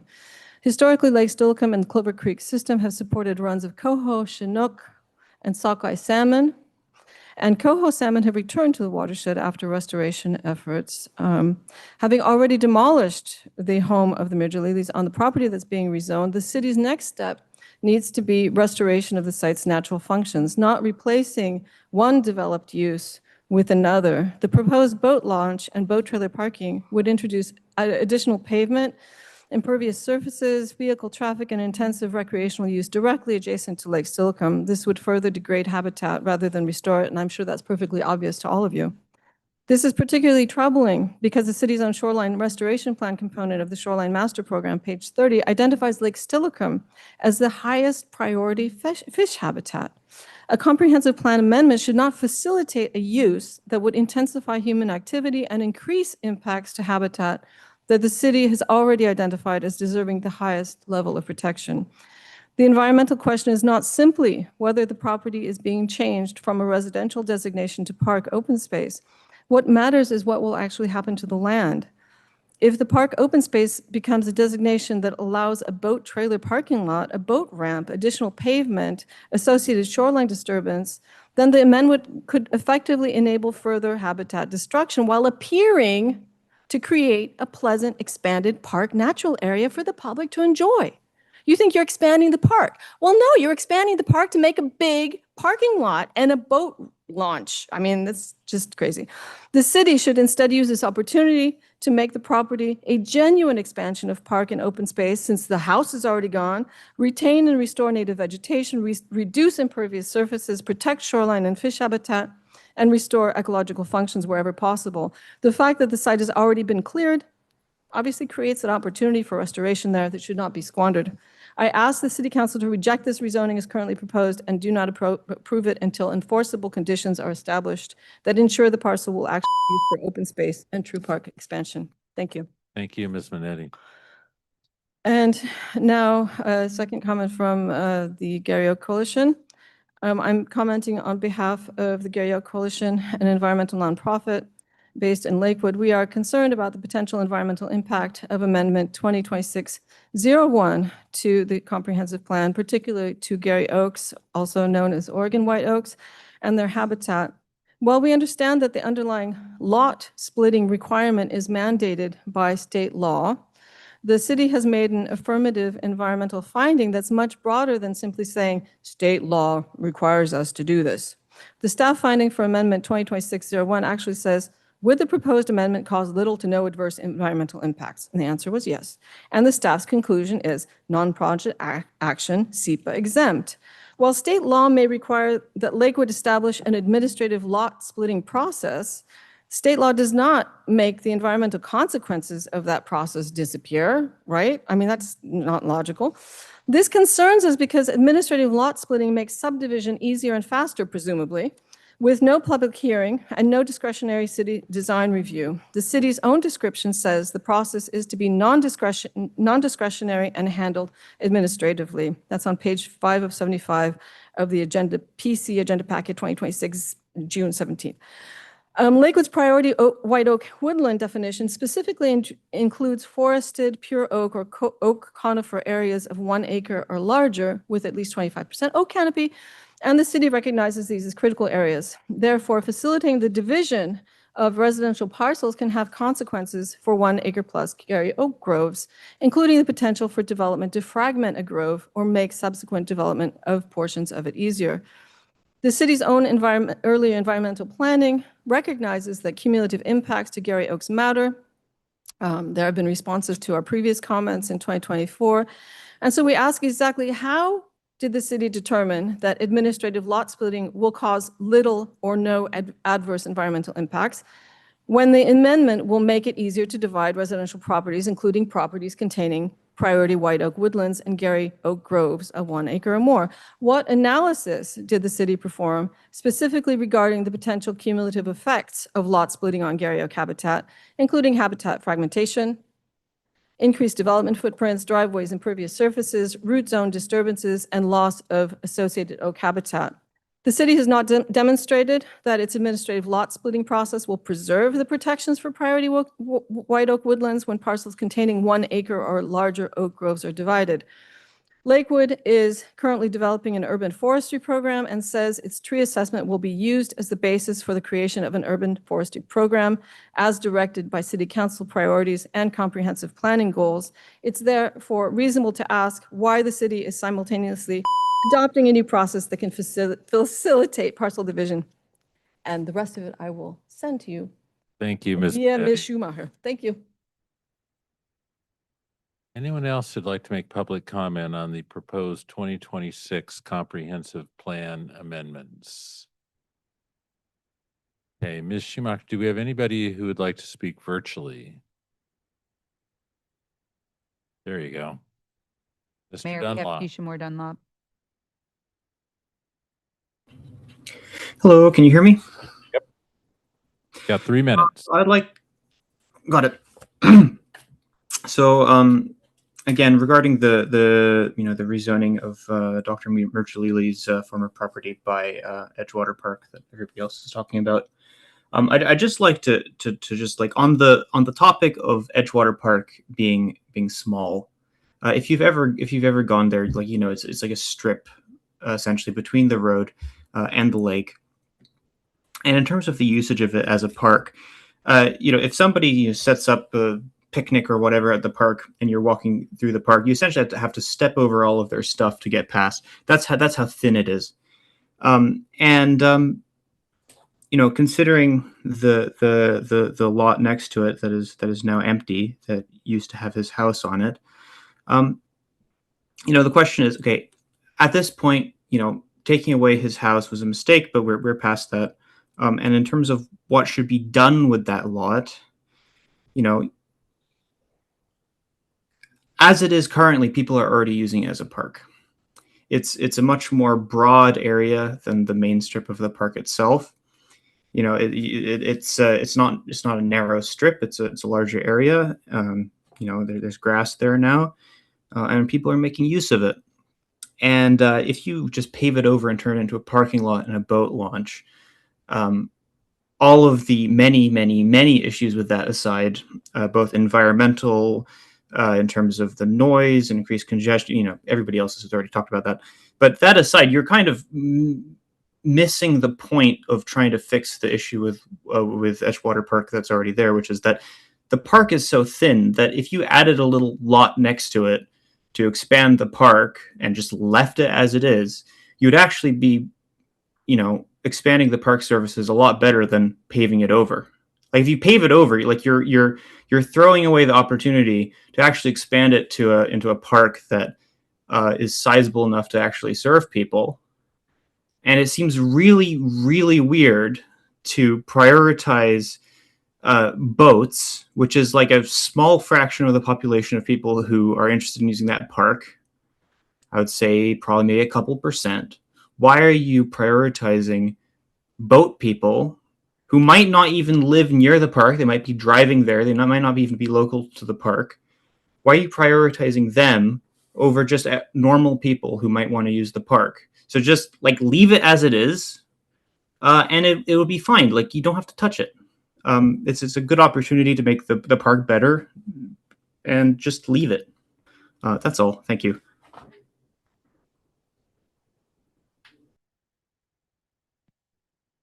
Thank you, Mr. Dunlop. Is there anyone else calling in virtually, Ms. Schumacher? Mayor, there are no other virtual hands raised. Okay, so we are going to close public comment on the comprehensive plan amendments. Thank you very much.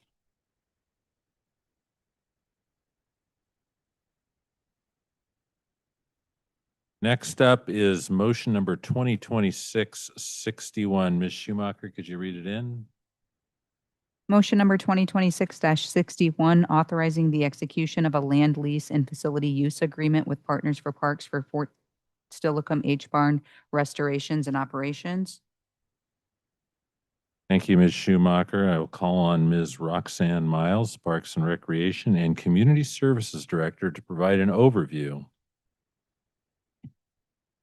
Okay. Thank you, Mayor, Deputy Mayor, council members. So happy to follow up with you today and answer any questions you have about the lease and facility use agreement. We had a study session last week, and we recognize that this is just one of our paths forwards. We know that the H Barn project is one that has been important to you all for a while. So part of that presentation in the lease, I'm just going to hit some of those highlights and then open it for questions for you. The project itself is moving towards that 60% design phase. We expect those design elements to come back to the end of the year, and that's also another opportunity or the time for us to touch base on the funding opportunity and what the status is for the 12 million. So there's basically 8.2 million currently identified between us and Partners for Parks in the state silo money that we've identified. There's another million out, another funding requests that we're waiting on. And so this is about the opportunity to help us fill that final $2.8 million gap with that goal to try to have funding identified when the project is back before you at the 60% design. So as we were researching all of our opportunities, it looked that the opportunity for a different partnership relationship with Partners for Parks might be possible and open up some avenues for other funding possibilities for us. One of those possibilities is what is basically in that lease and in the facility use agreement. So the nature of it is that we lease the land to Partners for Parks for the express purpose of building the community center, of which there would be a city benefit too.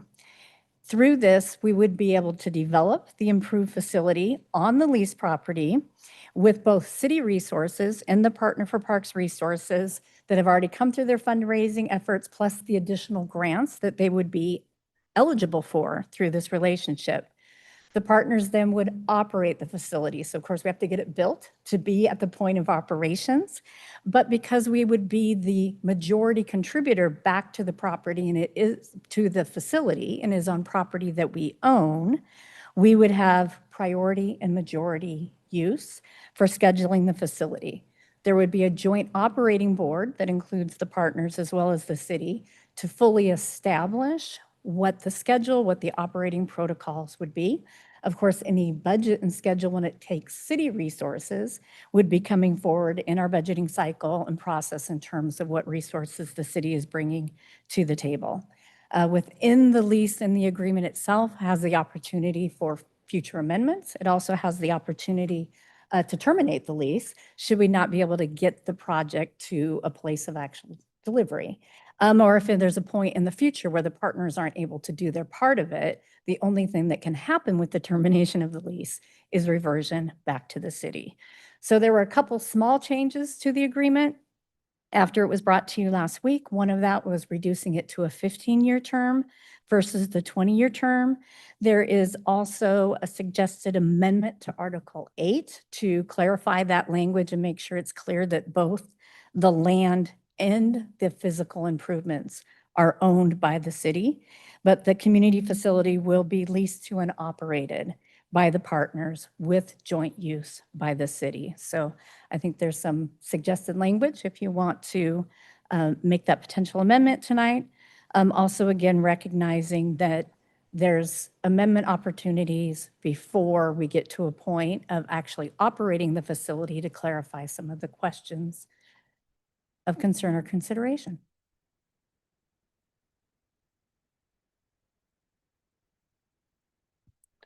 Mayor, with that. Thank you, Ms. Miles. Are there any questions for Ms. Miles, Director Miles?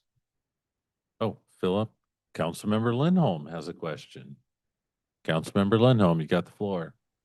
Thank you so much. I want to start by saying that I really support the H Barn restoration. I think this is an important historic asset for Lakewood. I want to see it restored and I want to put to productive community use. And I want Partners for Parks to be able to pursue every available source of outside funding. I understand that putting this lease in place helps make partners eligible for additional funding, and I don't want us to unnecessarily jeopardize those opportunities. So I'd like to support this lease. I have two questions. The first one is, if I'm reading this correctly, I have a concern about the fairness of the operating cost framework. Under the agreement, as I read it, partners could utilize as much as 49%, and Lakewood would still pay 100% of the utility and janitorial costs. So only when partners exceeds 49% utilization does the agreement provide for those expenses to be prorated. I'm not sure that's the fairest way to structure a 15-year operating relationship. So if the city uses 60% of the facility and partners uses 40, I think the city should generally bear 60% of the usage-related operating costs and partners should bear 40%. Roxanne, would you mind speaking to that? I think I picked up all of the question and what I was listening to. So that is a piece, again, when it comes to the operating profile that would be coming back to you in the future. It does state that it is a minimum of the 51%. And as stated by the partners, they don't have a lot of bandwidth or capacity or interest to operate, definitely not the majority in what those pieces are. So when we commit to some maintenance and operations, it says to cover all of our city activities that are operating in the facility. So the language in the agreement can be amended in the future if we find that it's insufficient in governing those elements, but it also right now really clearly pulls out that we have majority rights, and with that, then we have responsibilities for the maintenance and operations for the rights we take advantage of. That makes sense. So if I may, just to let the council know when the time comes, I would be inclined to suggest an amendment that makes utility and janitorial expenses allocated in proportion to use, so that we're actually paying for what we use and partners the same. The other piece may be a Scrivener's error that I wanted to raise for our city attorney. It seems to me that Section 8 intended to achieve reciprocal indemnity, but I'm not sure that it does. When you read it, it seems that it started out, and again, this is something I can talk to Heidi later, but my impression, or Ms. Walker later, my impression would be the Section 8.8 is supposed to reflect Section 8.1, where if there's a mistake made, then Partners for Parks holds the city harmless, but Section 8.8 doesn't actually identify that. It says the city would potentially pay in the event of a judgment. So, Ms. Walker, would you mind speaking to that?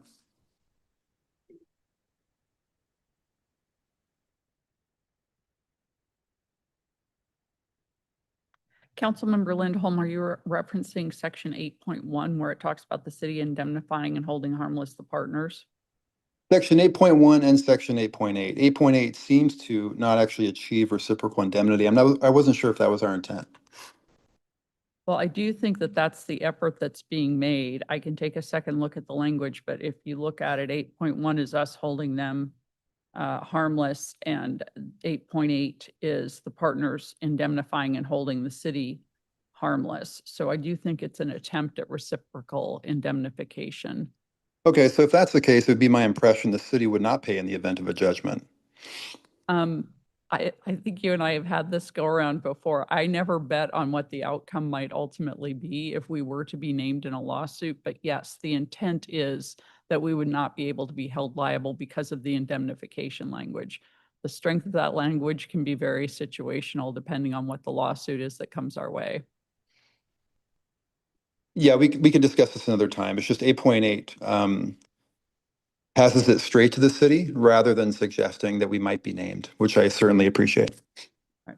That's all I have, Mr. Mayor. Thank you, Councilmember Lindholm. Are there any other questions for Director Miles? Councilmember Laura Sella. Thank you, Mayor Boki. This is a question for the city attorney. Just, are there any other concerns that you have with us proceeding forward with this in terms of risk to the city? Councilmember Laura Seller and members of the council, I'm not concerned from a risk perspective any more than I would be concerned about other typical city things. Cities have facilities, cities hold events at facilities. This is not substantially different than those things.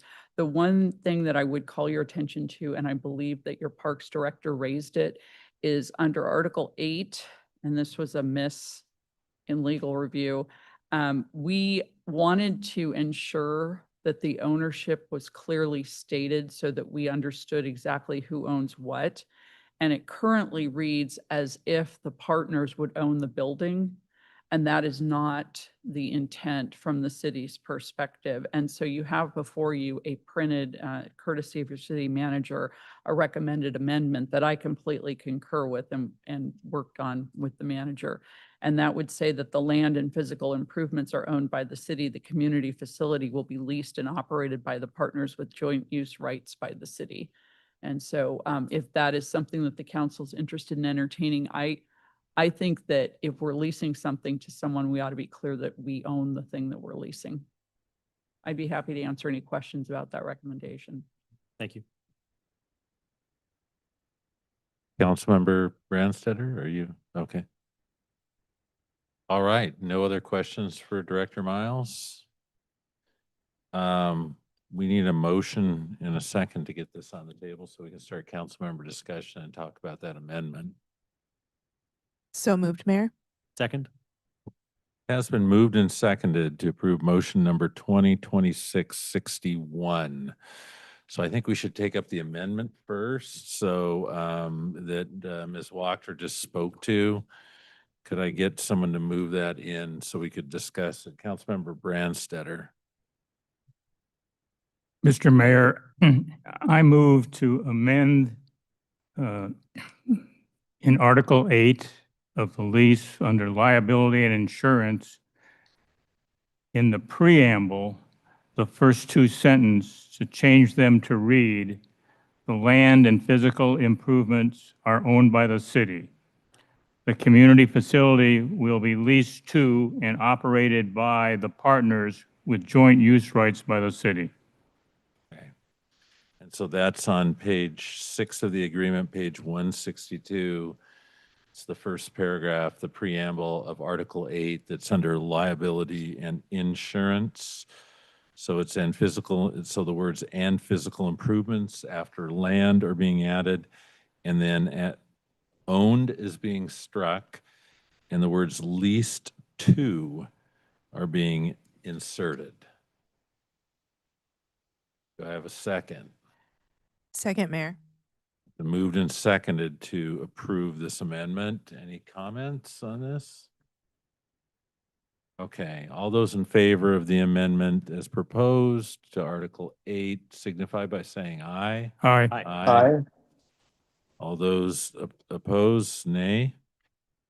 The ayes have it. So the amendment is approved. Okay, any other amendments anybody has? No amendments. Okay. Discussion. So we'll go to council member Mayor? discussion. Yeah, I have one more amendment, if I may. okay.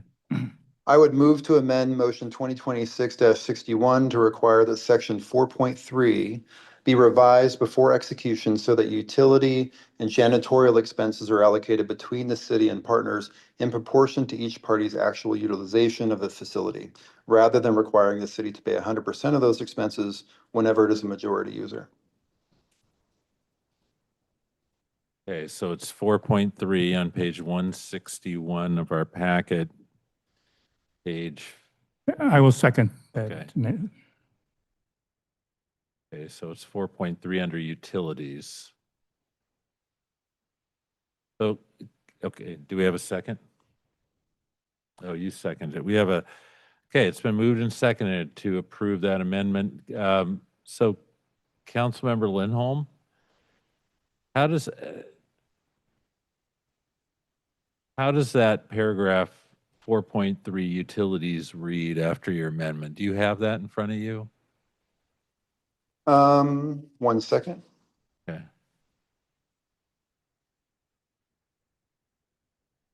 I would move, yeah, so it would be utility and janitorial costs are allocated between the city and partners in proportion to actual facility usage.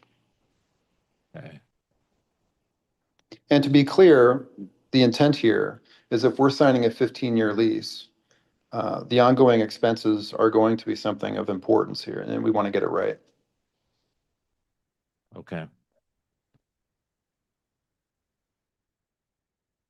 Yes, any council member discussion? Councilmember Pearson. Thank you, Mr. Mayor.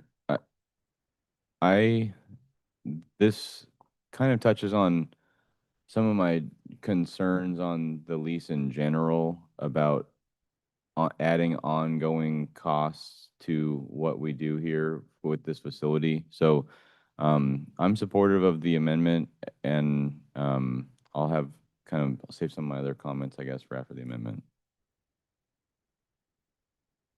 Right. Any other comments to the amendment? All those in favor of the amendment as proposed by Councilmember Lindholm signify by saying aye. Aye. Aye. All those opposed, nay. The ayes have it, so the amendment is approved. So any other amendments to the agreement? Okay, so council member comments. Who would like to go first? Councilmember Branstetter. Yes, Mr. Mayor. Let me preface my comments to say that I'm planning to vote against the resolution.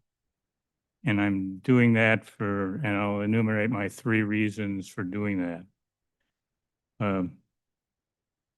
First, the purpose of this resolution is to approve a lease that would allow Partners for Parks to apply for a Building Communities Fund grant to complete the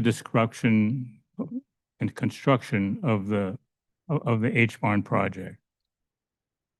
And I'm very supportive of the H-Barn project. It has been going, we have been working on this for a number of years, and the premise of it was always based on there is a void in venue space of a certain size that this could fulfill, that would serve to promote tourism and to provide a venue space for organizations and individuals in the city at a cost that would be more reasonable than what is currently available, but that is in a size venue that is needed to be able to go and do that. And in the course of discussions, and we've always decided that there was always the element of the preservation or restoration of the H-Barn as a historical element in the city, to be able to go and do that. And it would serve as also providing some recreational, passive recreational elements by its presence and being there, and a public being able to interact to it.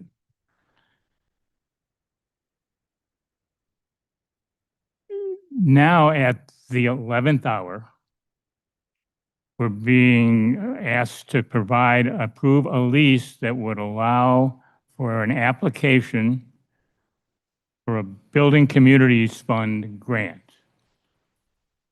The Building Communities Fund grants are specifically designed for nonprofits or tribal entities to get funds for the construction or purchase or remodeling of facilities, capital costs that are designed to provide community services to disadvantaged populations.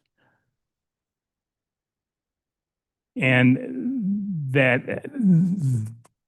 is a change of focus from providing venues and dealing with tourism. So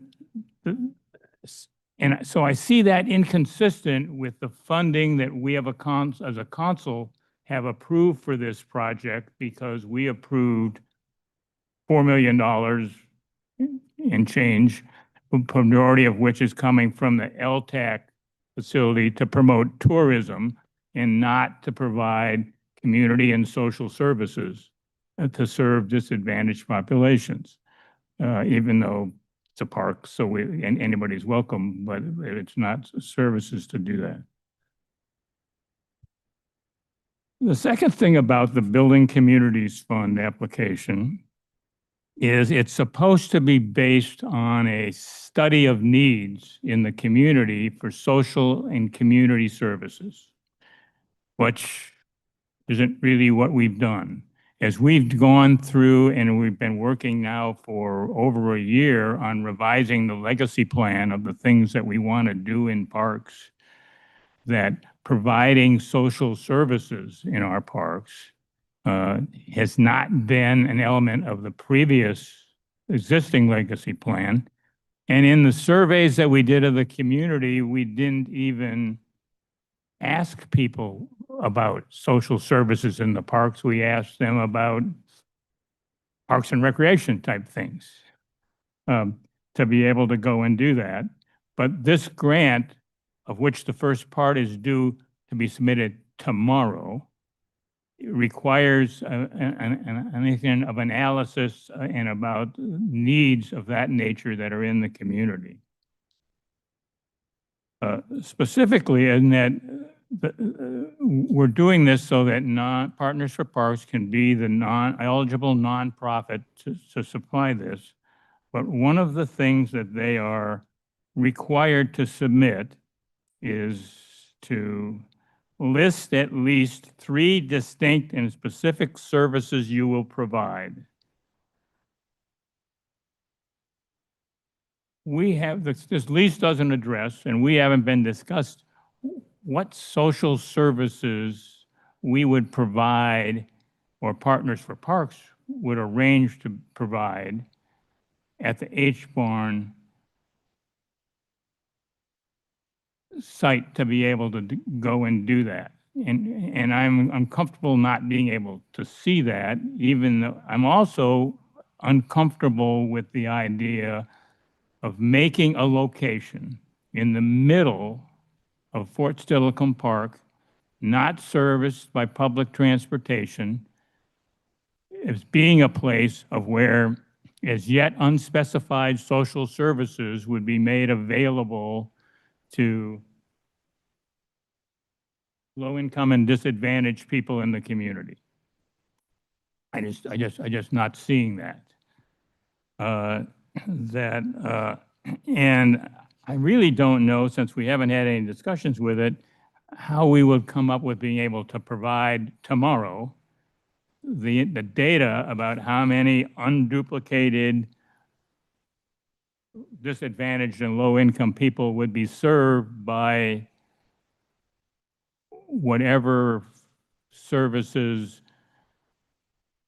are deemed to be appropriate for there. And I think that changing it over to a function to have services there to be able to go and do that. And part of the problem is that as I heard in the introduction today, we're now considering this to be a community center, okay, and having moved from a venue, okay, but this is not the right location, as we have discussed before, in Lakewood for the envisioned community center that we have. I think that the last reason why I don't like the lease,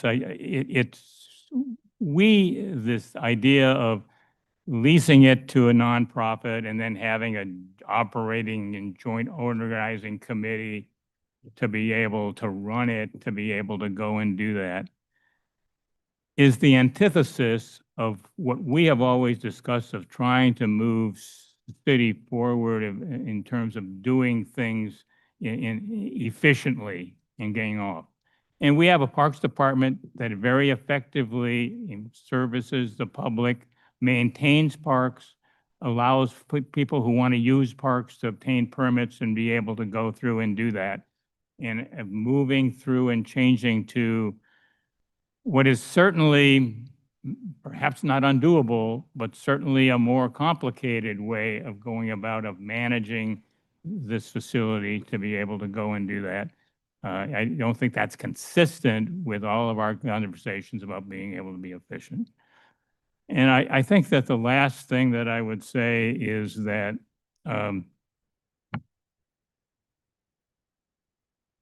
yeah, maybe we need to more funding if we can finally decide on, after we get to a 60% design of what it's really going to cost. But to change it over and to redefine the purpose of this as a facility that provides services to low income and disadvantaged populations is not consistent, nor is it consistent with the city funding that we're going to be providing for it. And so I'll be voting against the motion. Thank you, Councilmember Brandstetter. Anyone else have any comments? Councilmember Pearson. Thank you, Mr. Mayor. So I too have those very same concerns about kind of how this is being pushed out there, about being a, is this a community center, and what kind of services are we going to provide, and are we setting ourselves up for some sort of long-term, ongoing programming costs that are associated with kind of complying with this grant that we're applying for? And are we chasing our tail with,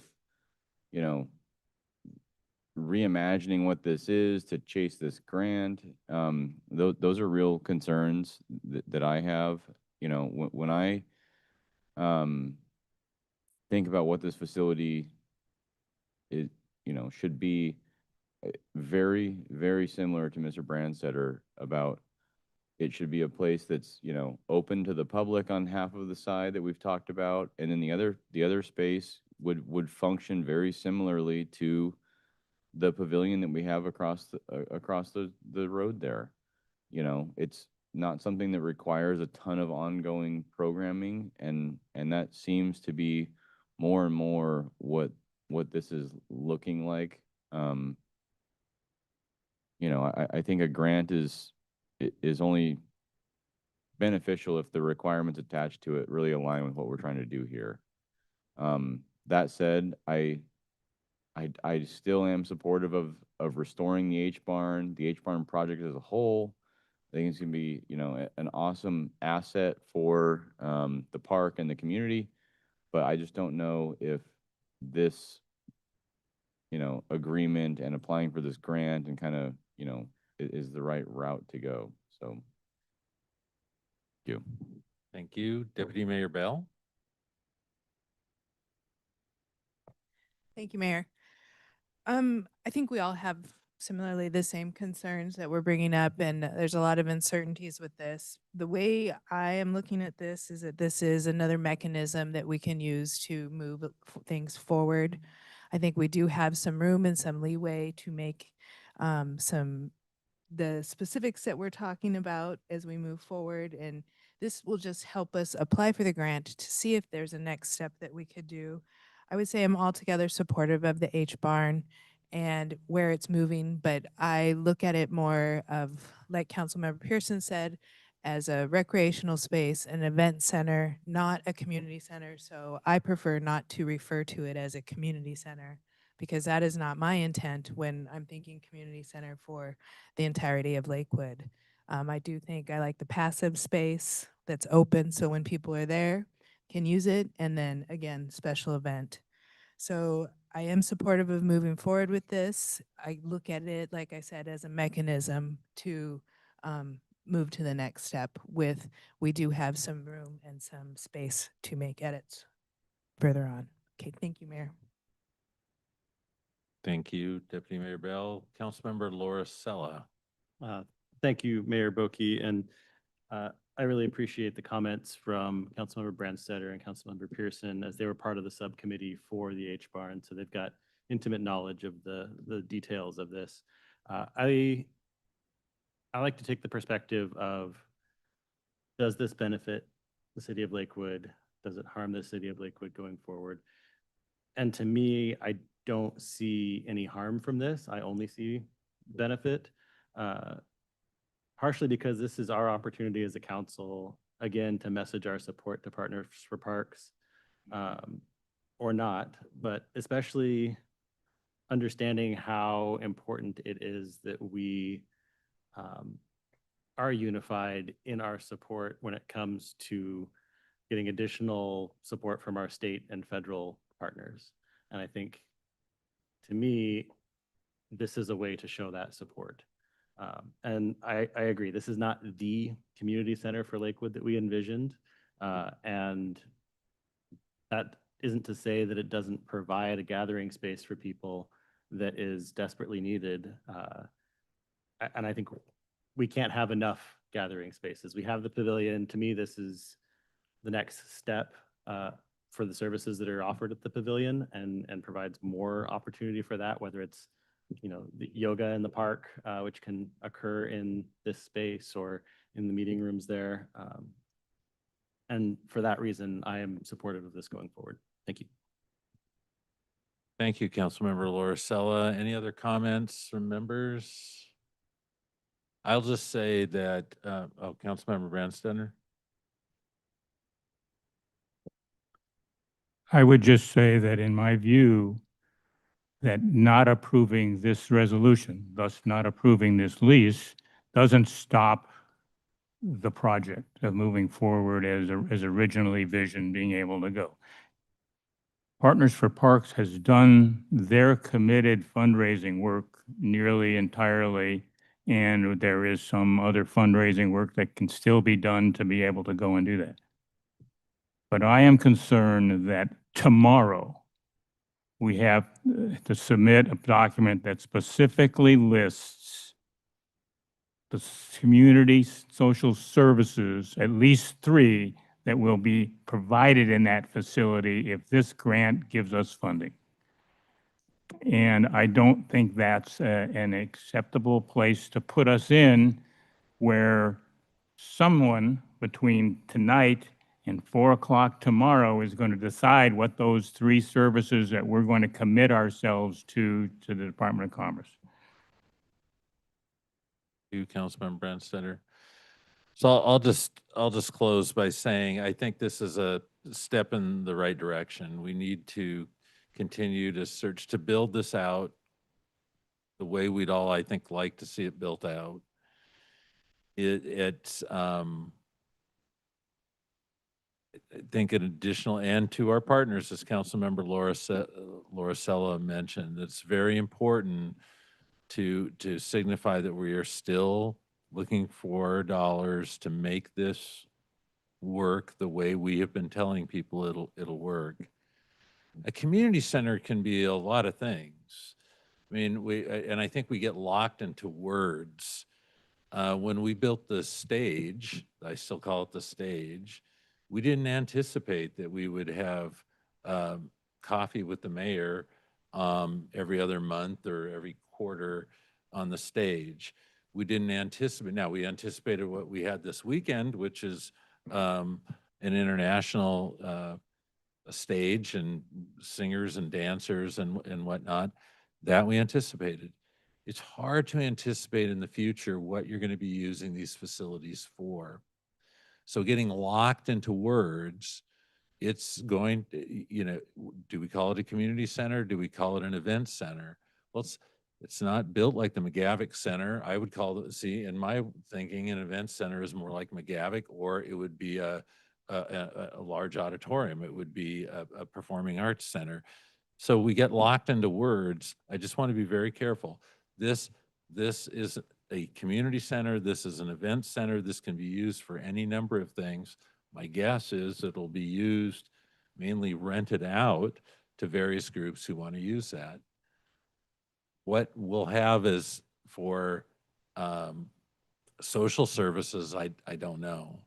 But I think we'll be amazed at once it gets built in the fashion that I think will make it usable, but that takes dollars to do. So I think Partners for Parks was innovative in coming up with this idea. And I think we should move forward with it and build the facility that we really want to build.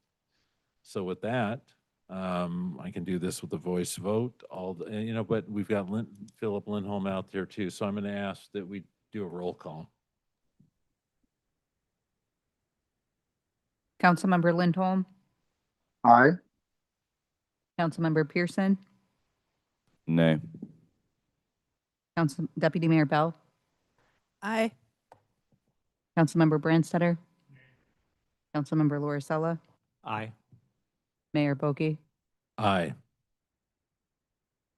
Motion passes.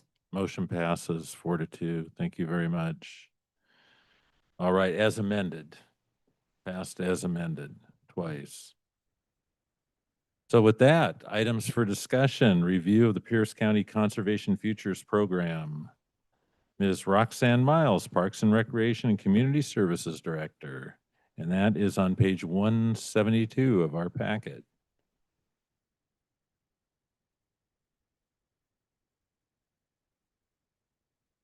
Okay. Mayor, Deputy Mayor, Council, it's good to be with you tonight to share a little bit about the Conservation Futures Program. There's been a lot of interest questions about properties, the opportunity to use this program. So just wanted to share a little bit of the research on it, the background, and our opportunity to move forward, especially because the legacy plan is now out and will be part of our opportunity to evaluate where we might want to take advantage of the program, at least in terms of parks itself. So one thing, in addition to this presentation, there were two other documents that are part that I just wanted to let you know. Those are directly from Pierce County Conservation Futures. They give you a lot more detail than what I'm going to cover here tonight. But I also want to let you know that Beth Pearson is in the room with us. And Beth is the City of Lakewood's representative to the Pierce County Conservation Futures Board. So she's got some background. She's seen what has been successful in terms of applications that have gone forward. So I appreciate her joining us here tonight. So first, just really want to talk about what is Conservation Futures, and it is a countywide program. It is managed by Pierce County. Counties can initiate the program, and it is a share of property tax, which is then collected for this grant program and then presented. All applicants are able to present in order to take advantage. And so the size of the grant program is all subject to those collections and how much is allocated from year to year, or in this case, biennium to biennium. Probably some of the most important elements that I want to hit on for you is that it is ultimately about conservation. And so it's what is it about these lands that are important, of why we need to keep them, because they are significant to not just our city, but significant to Pierce County. There's a timeline that goes with this as well. And I think sometimes this can be the more challenging if there's property that is out on the market. And this program opens every odd year. So it'll be open in January of next year. And then it has to go through a competitive process to be able to fund the following year. And then you have basically the funding year plus one to close the project out. There are requirements for what qualifies as land that competes well. There has to be good ecological value for why we would bring this in and want to conserve it publicly. And there's certain things that make us ready to be able to submit. So that application, when it opens, you have to have a lot of things lined up. So we're going to look at those requirements, and then a little bit just about where some of the opportunities might be if we want to prioritize where we start looking for trying to fill those gaps. So as I mentioned with the timeline, January is when the applications are now open. There is, I'll need to review, but generally it's a 3 to 4 week period. Most of these grants don't give you a long time. And so it really is looking forward and going and knowing that it's coming up so that we're prepared when the window opens up. There is within Conservation Futures a technical advisory committee, and they are the ones that are the experts on what the ecology is of the site and how well a site shows those values that we want to conserve in Pierce County. So they review the application, but they actually go out and do site visits as well. That committee will make recommendations in June based on the ranking that they give each of the applications. So it is a competitive process. So it's not just how applications stand alone. Based on those scorings, a ranking list will come out. And then in August, that list is presented to council to resolve. And at that point, they will have some of the projected dollar amounts for the following biennium, and they'll know how much is remaining in the fund.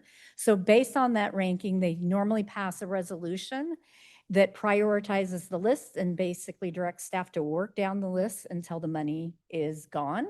There are some applications that may be ranked high that don't end up closing in that period, so then they move down the list, but they do have to know the status of each one that is higher than the next before they move forward.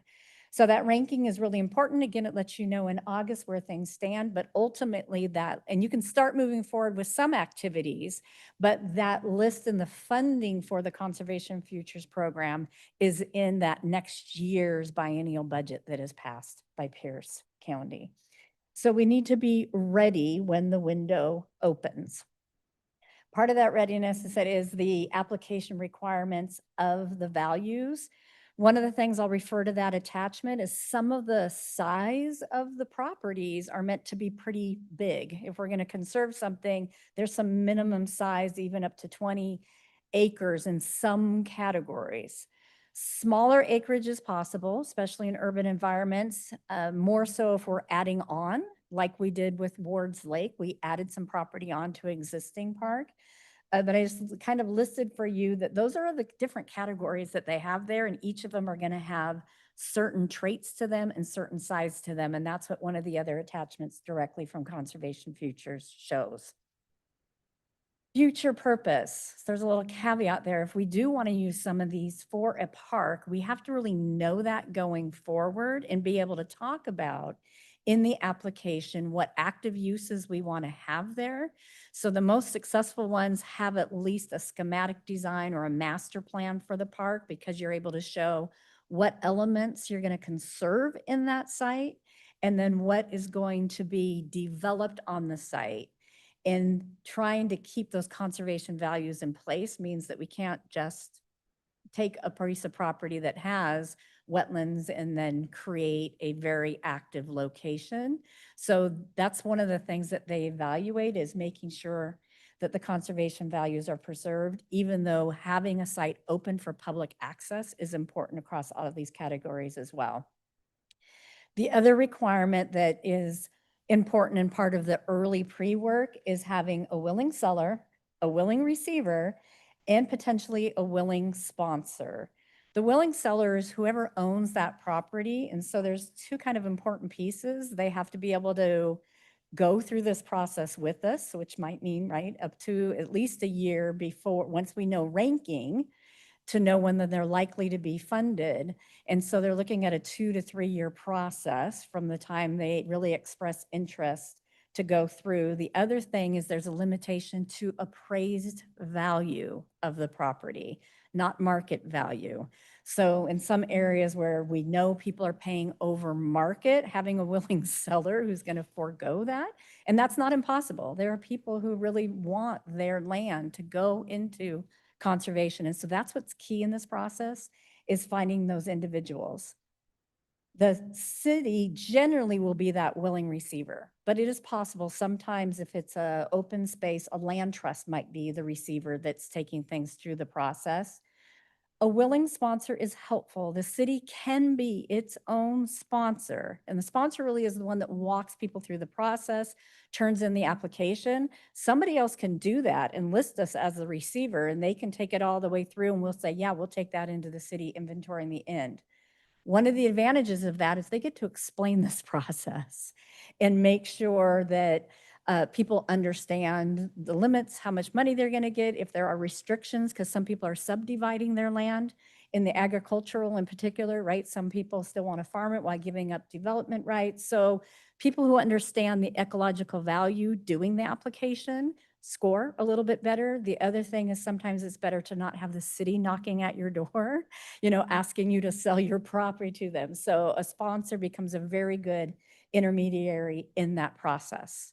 One of the great benefits of this is that there's a match of 10% based on appraised value. So of course, that's the minimum match, and bringing extra match can bring more points in. But this is a place where if there's $1 million property, that could potentially come into conservation for $100,000. So just put in here, there's like a lot of detail, but it starts to give you a sense that if it is something that we want to bring into the system specifically to create parklands, then this is the kind of characteristics that they are looking for and that we'd need to present, showing that there is a need for that location. It's filling a service gap, and it's not in the same area where we already have parks. They get to see it as a priority, so our legacy plan is going to have to back up the ask as well as site suitability. And then looking at the public access and being able to show some general design for the parking, the circulation, low maintenance requirements. So where are we putting in more native habitat versus long, and those type of things will be part of that. So they're really going to be looking at the balance in the design that we put forward, which is why that extension at Wards Lake was a perfect fit. So in terms of gaps, again, some of the opportunities is we can look at properties that we identify as a service gap, and that's going to help show the plans. Now, this is a pretty global level, and I'll tell you in the legacy plan you just got, not only does it show these general areas where we have low park acreage for residents and where there's some hashing in there that you can see where people are more than that 10-minute walk shed. The plan itself will also have some strategies, whether that's working with schools or other public providers to try to fill those gaps. But in addition to those, or in the absence of those, we might be able to go to private property and have some of those conversations about the best fit. So where those hashes end, there's probably multiple opportunities, and some of the question will be how many investments to make in that gap area, and if we can find one that's more central and gives more people in a very dense area access to the 10-minute walk, then we are solving that gap problem a little bit better by that acquisition than maybe some of the other ones that might be low-hanging fruit, but only be at the edge of a gap area or close to an existing park. So just some of those things that are part of the decision-making process that would actually have to go into the application to make the case for that piece of property if we wanted to use it for active reasons. Looking forward, beyond identifying the property is determining about using that sponsor and that ability for them to explain the process and help walk a homeowner through it. Then at the end, we need to know that we have a willing seller who understands this process and are willing to go through it.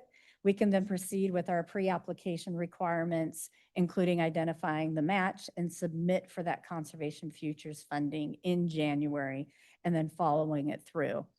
If we receive the funding to acquire the property, one of the requirements, and something a sponsor is normally good at, is including a sponsorship agreement. How are you going to maintain that property? And if we got it because there's a healthy forest or a stream, then we have a stewardship agreement about how we're going to care for it to keep it healthy so that it can continue to do that into the future. Okay. So. Thank you, Ms. Miles. I'm going to give Ms. Pearson, if you would like, you don't have to, don't feel obligated. If you'd like to say a few words, I would appreciate it. I know just your view of being on the committee and. Okay. Good evening, everyone. Glad to be here and help you guys with information. I'm in my third year on the board, so I've been through 1 2-year application cycle. I kind of understand how these come in and get evaluated. And just quick background, I have a career in real estate, private practice, both in Chicago and Seattle, worked in-house for a while, 25 years, worked at the King County Housing Authority as well. So just moved back to Lakewood in 2020, my childhood home. I went to Clover Park High School, so glad to be back here and helping out. So Roxanne did a really good job describing the whole process. A couple of things I just want to sort of support or emphasize is, as she said, a willing seller. These can be complicated transactions. I think sometimes they can last longer than 3 years. Delays come up, there are obstacles. I've seen ones that are good projects that get set aside to the next cycle, come back and get approved the second time. So it might be 4 or 5 years before one gets done. But I also want to emphasize that the city of Lakewood has a successful track record here. For those of you who are new, the Wards Park was 5 different successful applications to Conservation Futures, and Springbrook was 2 different successful applications. So in all, I think the city has gotten 19 acres added to its inventory and 1.65 million of money that was donated, given through the Conservation Futures Program. I should also say there are 18 positions on this board. We vote on these, and then the final scoring, the highest scoring, are the ones that go to the council for final decision. So I have no fund-making decision about the fundraising here. This is not, projects really have to compete for this. And then I would recommend that you think opportunistically about this program. You know, your plan is going to identify your needs and your priorities, what you want, where you want it. And then when a willing landowner comes along and a good property, the city can ask, you know, does this really meet our criteria? So then the second thing is it'd be good to work in your capacity and the relationships needed to sort of make this happen, so that you can take advantage of the funding when that right property and that willing landowner does come along. And then I guess I'll offer one personal example, with the caveat that this is just an example.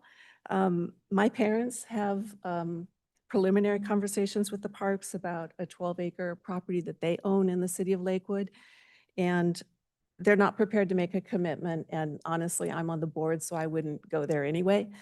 But I think it just helps illustrate the point that this takes time. You know, these are conversations that can go on for a while, and the timing has to be right from the City of Lakewood's perspective, from the Conservation Futures process, and from this landowner's perspective. So it's something to prepare for and then work on over time. Opportunity Fund? Yeah, the Opportunity Fund is completely separate process. It's a pot of money that Conservation Futures uses when a very special property comes along and it has to be fast-tracked. And it was used just this past year with the city town of Wilkinson. It was almost $1 million. And, you know, I don't remember the numbers right now, but it was a huge parcel. I want to say over 100 acres of really prime native wilderness. And it also had a lot of mining legacy that was important to the town. They wanted to try to preserve not just the open space, but their historical legacy in mining. So it zipped through. 2 months, yeah, really quickly. Any questions for me?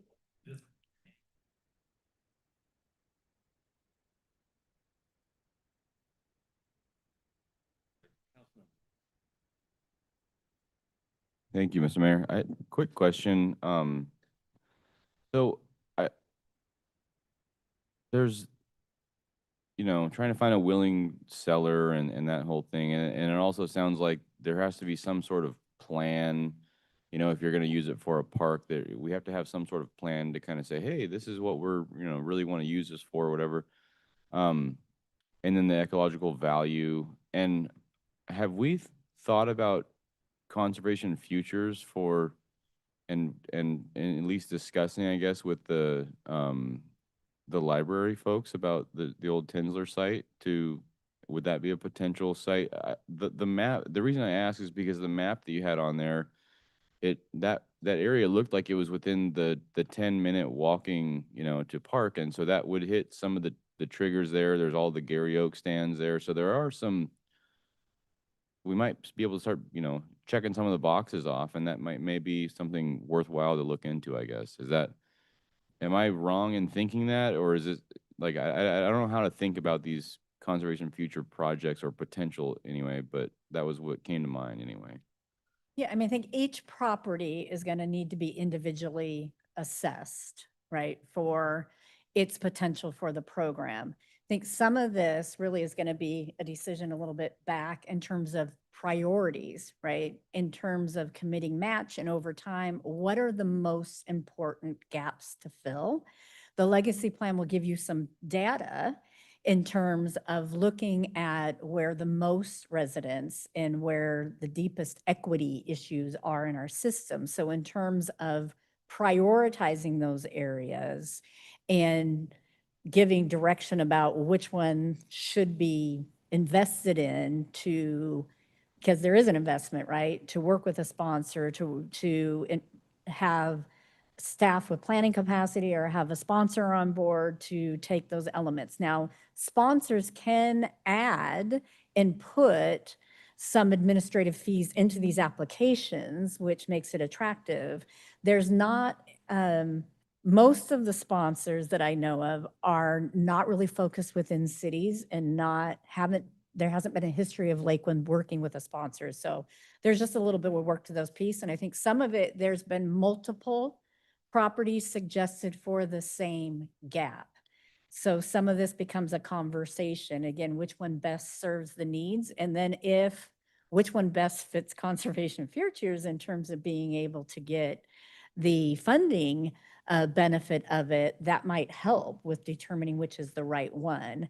But I just want to be clear, the plan, other than identifying if it's a public provider, we're more able to say, hey, this or a school or a public provider is on the list as a potential person to talk to, a potential group to talk to.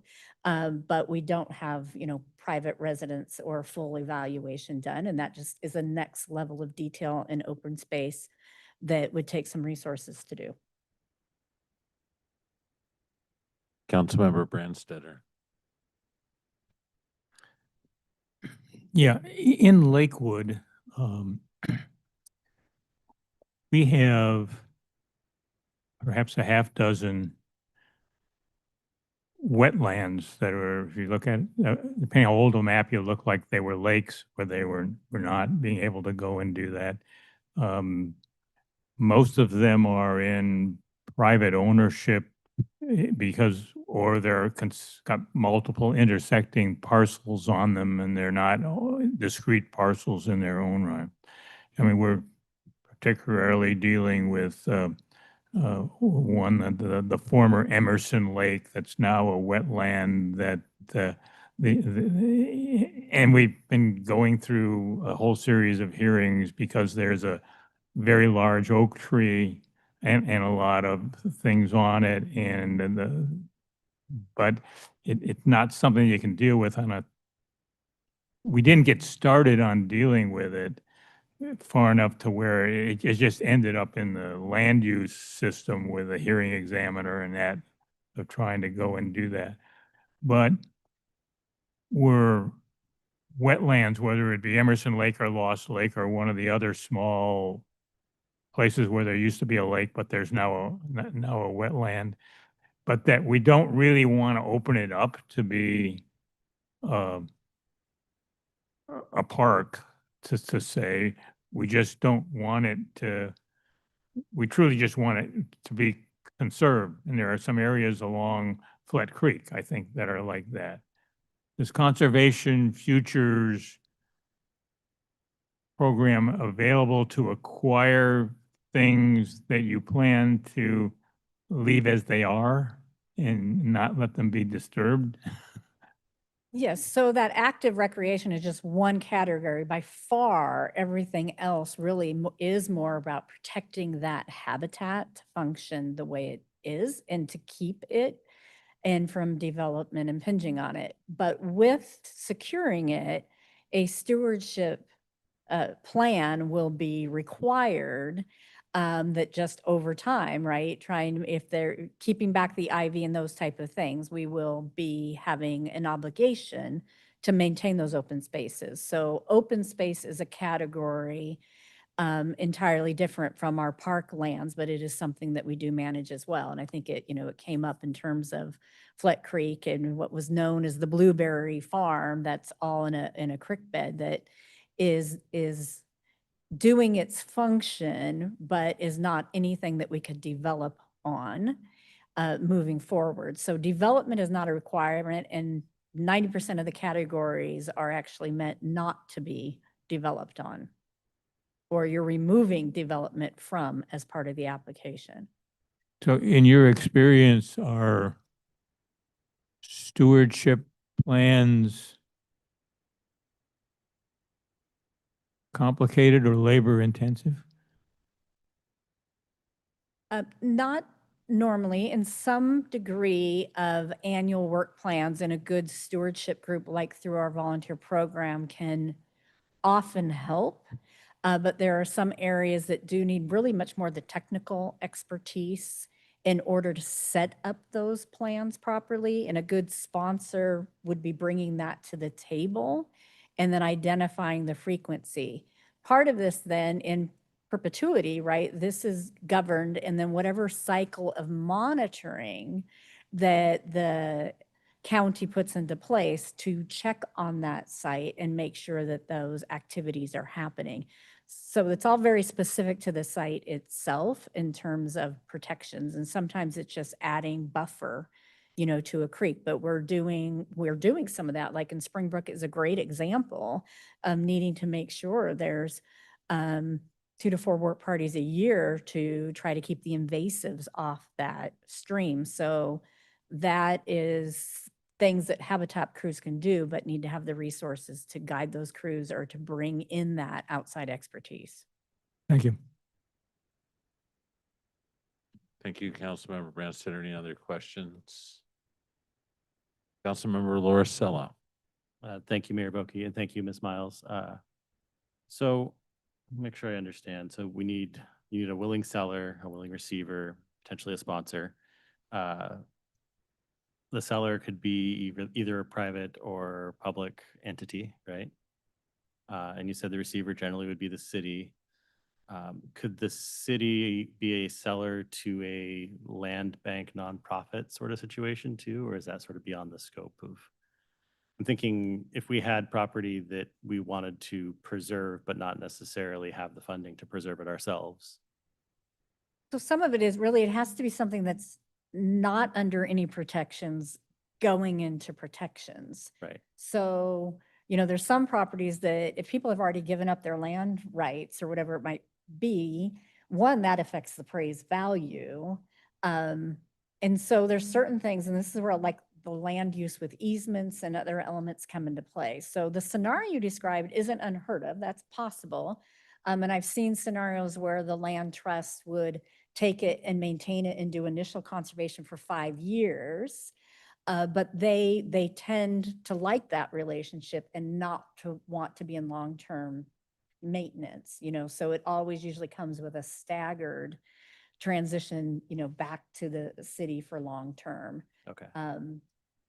Yeah, I'm thinking of situations where we may not have the resources to properly preserve land that we own. Is there a method by which this sort of funding could be used for that, either through a third party or something similar?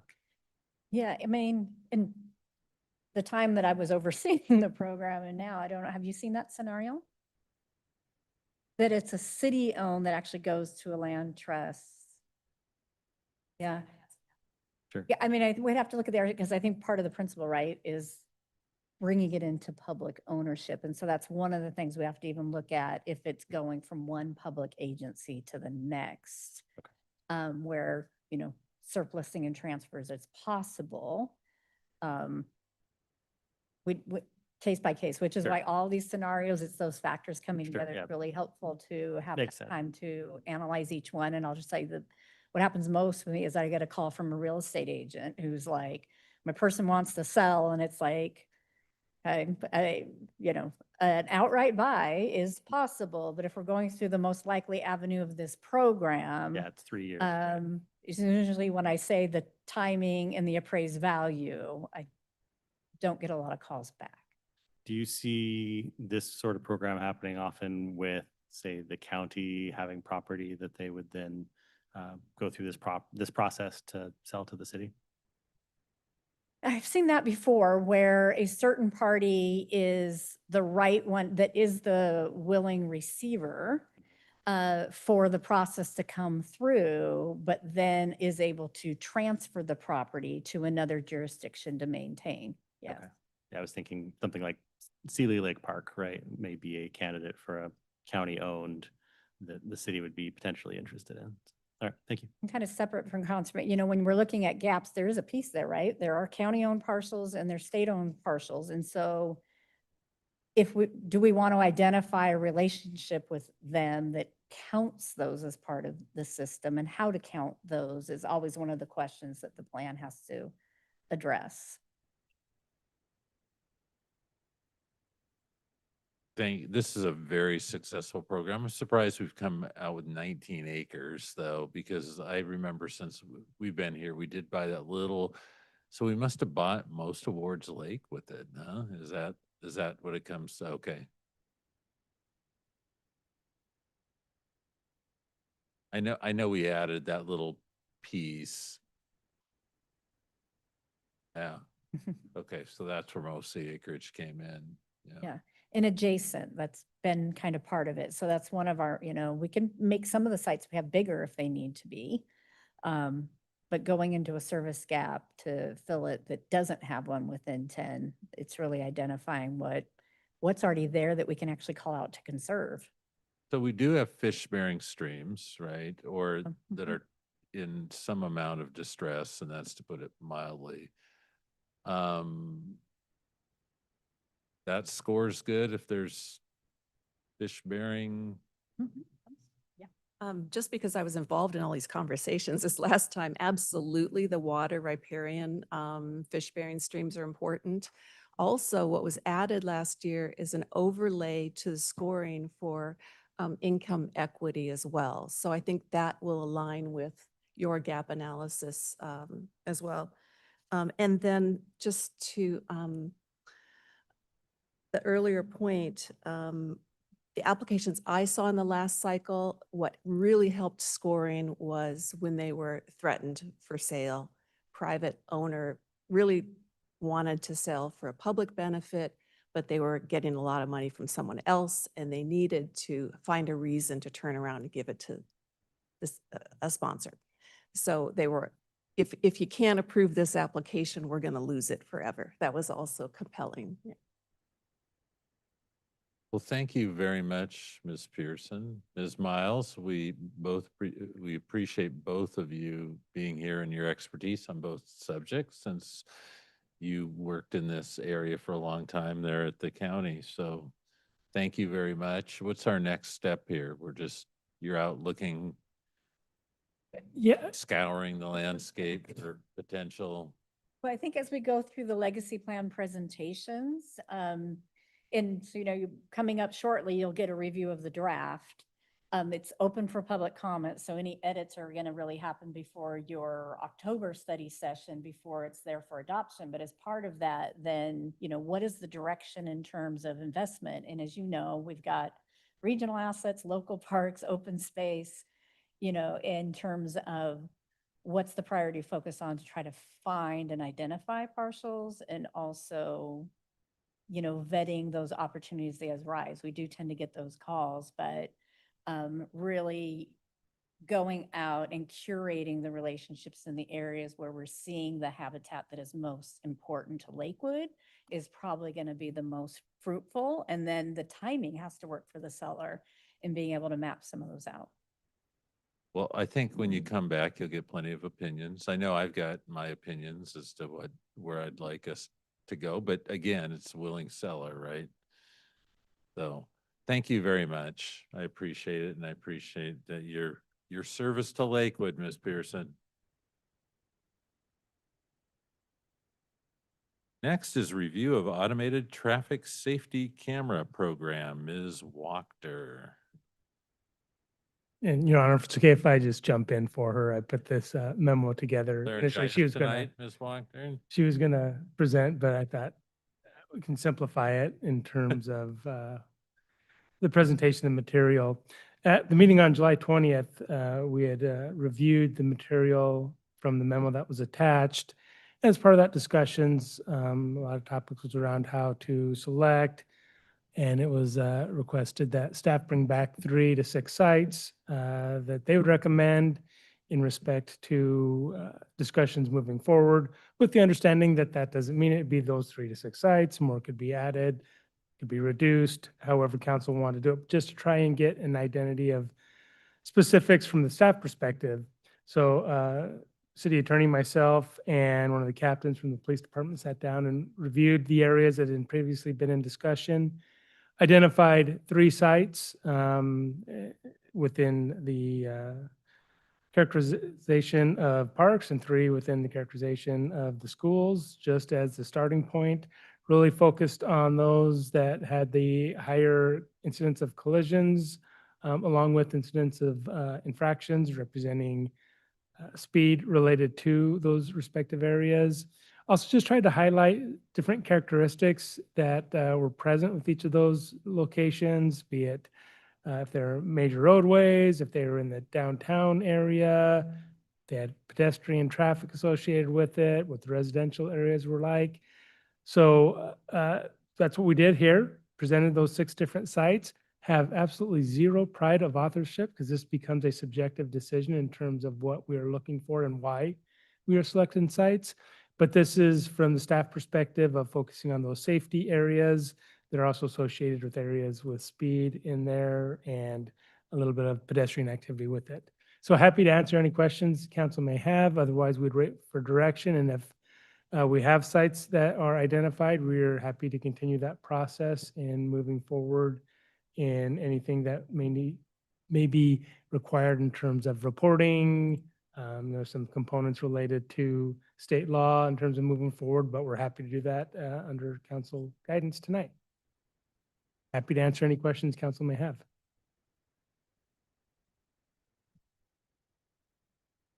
Any questions? We can just go to comments. I tried to catch you guys. I was not here at that July 20th meeting, so and then I'm also, Councilmember Lindholm, if you want to weigh in. If you have a question, go ahead. Councilmember Bell. I have a Deputy question. Mayor Bell. I have a question about the Park Lodge Elementary. It says that has an existing southbound camera. So what would we be adding there, just for clarification? We'd add a northbound, and what we'd envision is both directions on any of these locations with cameras adding it. So we'd add in that other northbound camera coming in. Councilmember Laura Sella. Thank you, Mayor Boki. I'll have other comments once this gets going, but I had a question about specific to these areas around the schools. Would these cameras only be in use during normal school hours, or are these during the whole day like they would be for parks?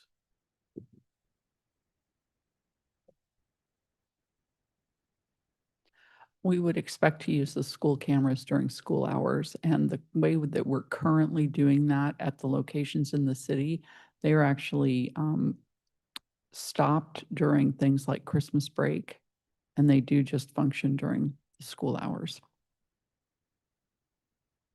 Is it an option to use them as we would in the parks, or not just when school is in session, but kids frequently use the schools after hours? I don't think so, but I'd have to double check that. The traditional use that I'm aware of in most of the cities where I'm aware that they're being used is during school hours, because the idea is supposed to be that it's speeding in a school zone.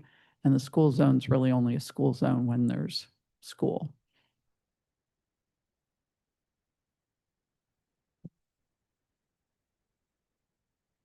Councilmember Pearson. Thank you, Mr. Mayor. Yeah, on that point, part of what we're trying to do here is to correct some behavior and build in some, some sort of, no matter if it's school is in session or not, I always want to drive slow along this road, right? Like maybe the power is out and the school, things aren't flashing and, or whatever, I don't know. But like part of it is the behavioral aspect of it. And so I would be supportive of having, the cameras in those locations functioning at all the recommended times outside of just the school hours as well.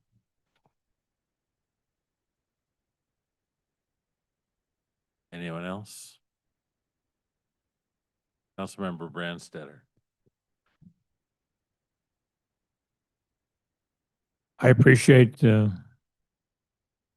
work that's done in the proposal, and I would tell you that no matter where you put them, there's going to be some safety benefit. that we could go along the dais and have preferences in terms of priorities, but some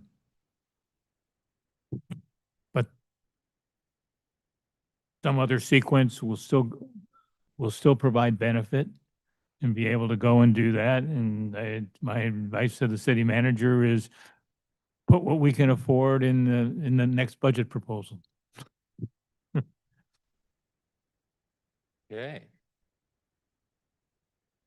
Councilmember Pearson. And just one, so I like all the ones that were analyzed at the schools there. The parks, I still go back to the Fort Silicon Park thing. Like, my personal preference would be to have where pedestrians and youth are near the roadway. And Fort Silicon Park has a whole lot of people, and a whole lot of them are not near the road. So that, to me, seems like that's more of a cars, we're just getting speeders that are speeding, but, you know, there are some traffic incidents, but there's not incidences with pedestrians, and we're not, you know, I guess my focus is protecting pedestrians. So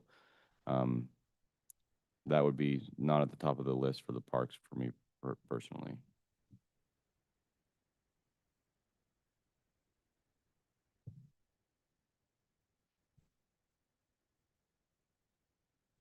Councilmember Laura Sella.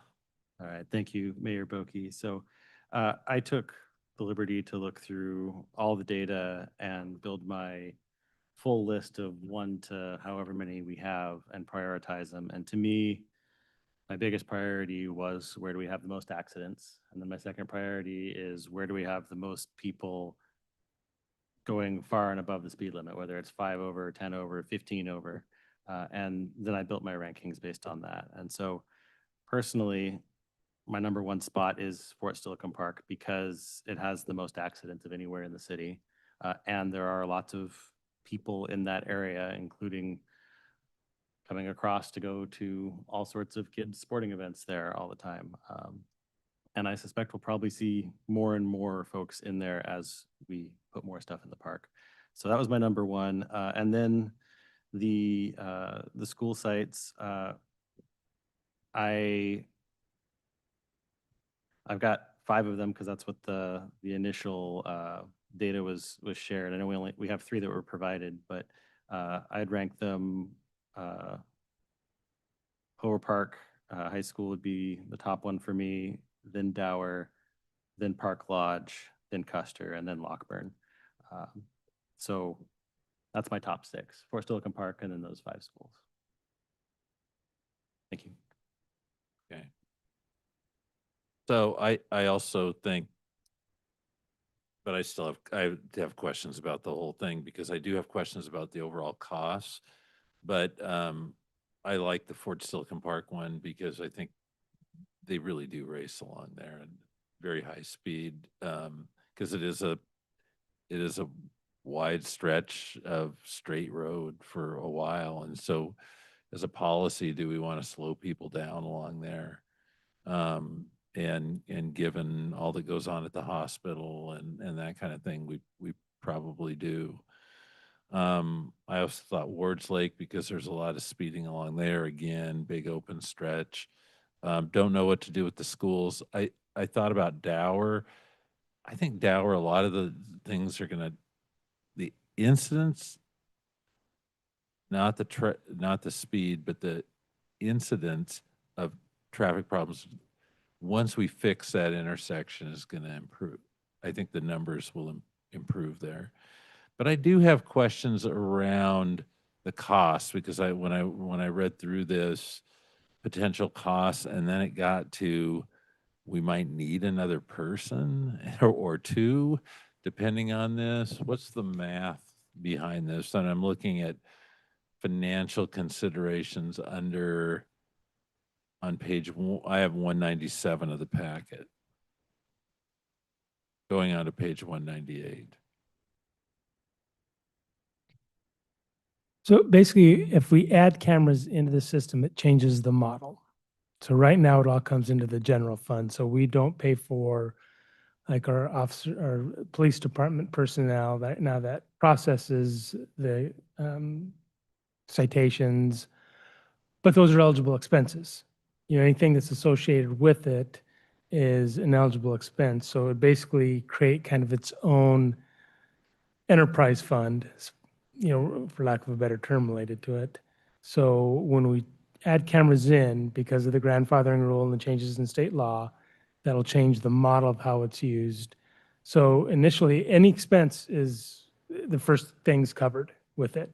So if we have to add more personnel, which we likely will for the processing of those, it'll still be covered by this. So those funds right now that come in don't go, in the future won't go into the general fund anymore, but they'll still be paying for personnel that otherwise would have been paid for the general fund. So, and it's said in there, so I want to make sure, we could take out all our expenses. Yes, yes. So if we had to add The state gets a additional split. attorney support, if additional clerical support, all that is covered with it. All the expenses related to the cameras themselves are covered with it. So we'd be able to pay for that then afterwards. I think it's broken down a certain percentage. I think after 4 years goes to the state, and then the remainder goes to potential traffic improvements. Did I have that corrected? I think in terms of how that is. So it just changes the model in terms of really the accounting of it internally. But it would still be able to cover some of those current general fund expenses that we have. Excess would be distributed basically towards road improvements in really areas that we probably wouldn't be providing a lot of funding for just because we don't have those sources of funds for it. How many do we have now? We have red light cameras. Yeah. We have Do we have any? Is it school the stuff. one speed cam? I believe we just have the one speed camera, and I think it's close to Harrison Prep. It's not on that Lakewood Drive. I think it might be on the other road. Okay, and Park Lodge is just the southbound Park Lodge is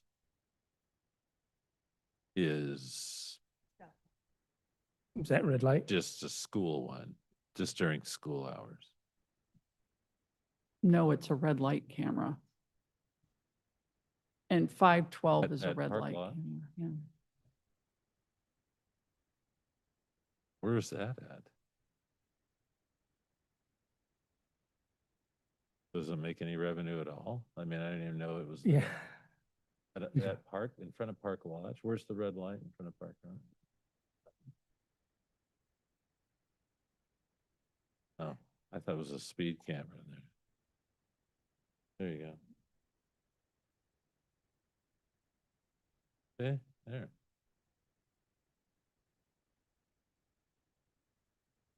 Okay, I'm with Councilmember Branstetter. Pick 2 or 3 locations and tell us what the costs are and tell us what it'll be in the budget, but it's got to pay for itself. Well, I think the company installs them at no cost. So I think that's, Again, but the program has to pay for itself.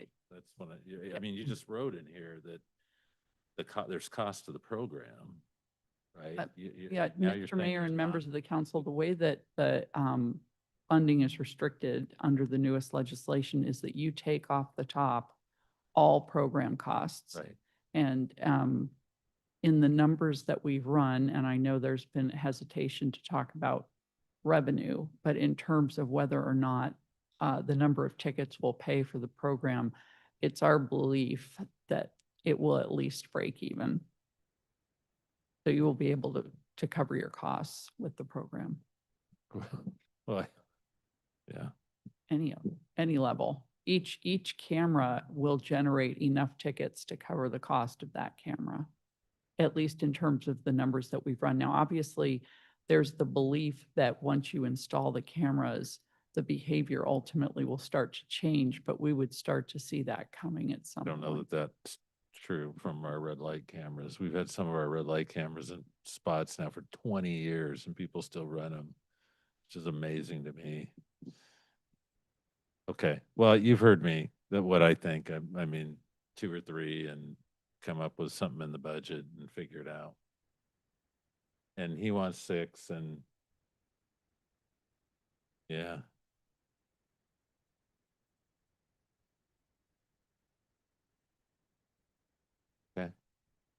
So what I'm taking away is we're good adding to Councilmember the Lindholm is program. being quiet. I think he might have fallen asleep. We're good adding to the program. Yes. Mr. Mayor, I'm Great. still here. Councilmember Lindholm, would you like to weigh in on this? I guess I said the magic words. I certainly support 2 to 3 locations, Mr. Mayor. Okay, any other comments? Okay, good, thank you. All right, you got your marching orders. We're making progress.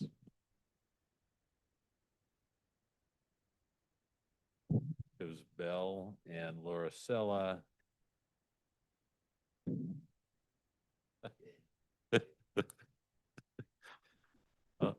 All right. All right, reports by the city manager, Mr. Russell. Yes, Mayor and Council. Reminder, we have a council meeting tomorrow night at 6 o'clock to go over our legislative agenda and start working on that for the upcoming year. This week, we have a Fort Steilacoom Neighborhood Association on 6:30 on Wednesday at the pavilions. Saturday, Youth Council kickoff, Saturday at 2 o'clock at the pavilion at Fort Steilacoom Park. Next week, Desserts on the Driveway. That is also at the Fort Steilacoom Neighborhood Association on the 27th.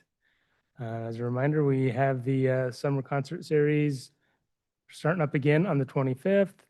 And then the only other thing is that send an email out with the legacy plan that you heard referenced today. Send it out and also a link. And obviously more of that discussion will come within the next month. And that is all I have, Your Honor. Okay, thanks. So tomorrow at 6. Correct. How's that look? Because the agenda's pretty skinny. Because it's what? We have a pretty skinny agenda. All I see on the agenda is like discussion. Is there more stuff to it? It's just going over the legislative agenda, basically, look at specific, well, it can be as extensive as council wants it. We can, basically what we're trying to get is, capital requests we're looking at, potential policy requests, potential legislative requests, and both the federal and state lobbyists will walk us through that. So they're kind of really focused on the major components that we're looking at. Last year we had 4 one-pager type things. So really trying to find those specific areas. If there's specific policy issues we want in hand, if there's specific things for like at the state level, we may be looking at, reinforcing the community partnership with Western states and trying to get that codified. Maybe looking at if we want to take a stronger approach at adult family homes and densities. From a capital perspective, we may be looking at continuing with potential H-Barn or Camp Murray. So really kind of dividing those down in there. In the agenda materials within the federal and the state, they kind of give some recommendations for that can help in steering that forward. Okay, great. Thank you. Any questions for the city manager? So a lot on the agenda. Hopefully folks can make it to Desserts in the Driveway or Fort Steilacoom Park Neighborhood Association. I don't know that I'll be able to. Council member comments. So let's start with Council member Lindholm. Would you like any comments? Thank you, Mr. Mayor. This felt like a good night for Lakewood. I'm sorry that I couldn't be there in person. We recognize members of our police department. We highlighted local business, and we continue moving forward on some important investments for our community. So there's a lot happening in Lakewood, and I want to thank my colleagues and staff for all their hard work to make that happen. Thank you, Councilmember Lindholm. Councilmember Laura Sella. Thank you, Mayor Boki. I will echo what Councilmember Lindholm said. It was a good night for Lakewood because we got into depth on a lot of really important topics. So I appreciate the camaraderie amongst this council, public comments, and police officers who were here and all the things we celebrated. Enjoyed Summerfest over the weekend. It was nice seeing members of council there. Everybody seemed to have a good time. It wasn't too hot. It wasn't too smoky. Despite what we may have heard tonight about it being too loud, I didn't feel like that was the case. And it's the one day a year that we can all get together and celebrate Lakewood together. And I'm sure the rest of you will talk about that as well and what you observed. Enjoyed the Springbrook Desserts in the Driveway. Just the night before Summerfest. Saw Councilmember or Deputy Mayor Bell there, and we really appreciated the huge turnout from the community. They were giving out school supplies and all that to the kids. So it was very, very crowded, and everybody seemed like they were in a good mood and happy. So, and even our city manager took notes on repairing a fountain there at the park. So I'm excited to see that get fixed. I will be at the session tomorrow. Looking forward to meeting with our lobbyist folks. And our next meeting beyond that isn't until after Labor Day. So have a lovely Labor Day, everyone, and we'll see you on September 8th, which is a long time. 3 weeks, I think. Yeah. Thank you, Councilmember Lorcel. I do have a question for the city manager. Are you feeding us tomorrow? We'd be happy to. So I'm thinking that was a we'd be- consensus directive We'd to have something here to eat. We'd be happy to. Yeah, yeah, we will. Councilmember Brandstetter needs to be fed. Yes, thank you for the suggestion. Councilmember Pearson. Thank you, Mr. Mayor. I did not, unfortunately, go to Summerfest. I came down with a cold last weekend, and I'm kind of nursing over it now. That was unfortunate. I did go to the Desserts on the Driveways downtown. That was a good event, and seems like whenever you're in the downtown area, going to these events that are close to Crumble and the Nothing Bundt Cakes, that those always get people to turn up. So enjoyed some desserts there, and yeah, I'll be here tomorrow night, and then plan on going to the Youth Council kickoff event on this weekend. So thank you. Thank you. Councilmember Brandstetter. Thank you, Mr. Mayor. I was sensing a pretty positive environment during the police commissioning commendations promotion ceremony today. Both from the folks that were there do that, and from the assistant chief who managed that. So I got positive feelings about the direction of the health of the department from that particular thing going.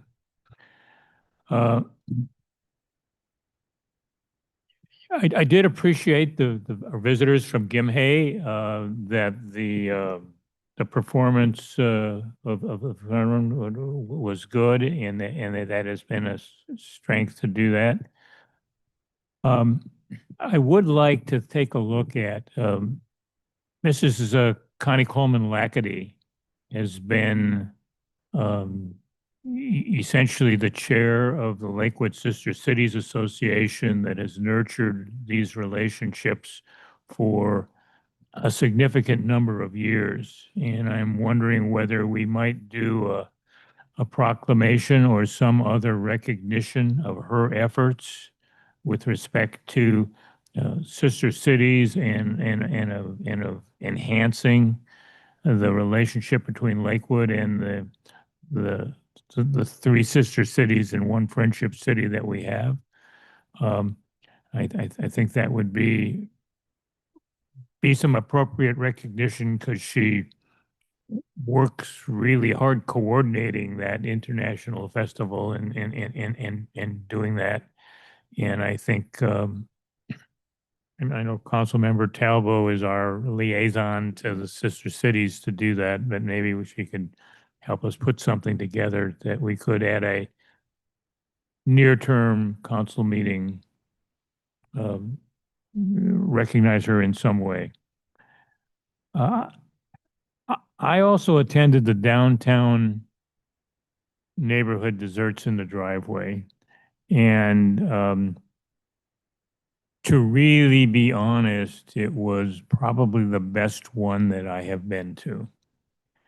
And the positives about it were that there were people that really got engaged in talking with, well, not just with those of us from the city who were there, but with each other around some issues that were prominated by a homeless gentleman who was there, a young man who has been trying to do that and talked about his experiences is in trying to get help through the maze that is our the system here in Pierce County about trying to help him.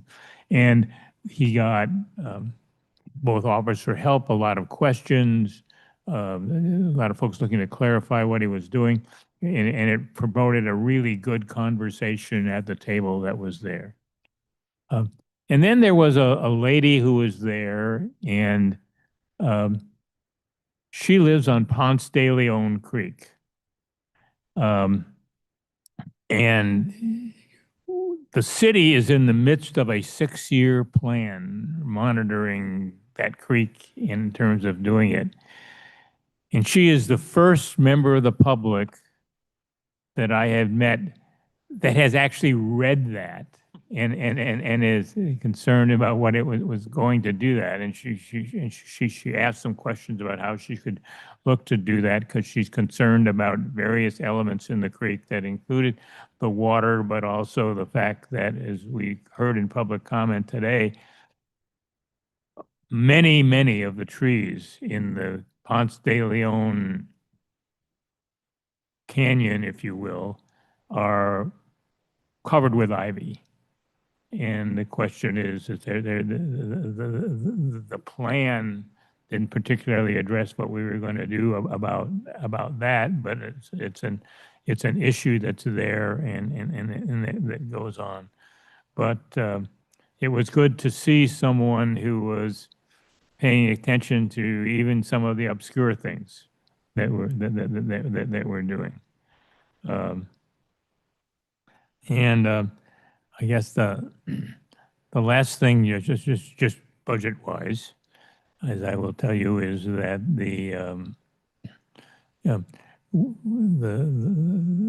student whom we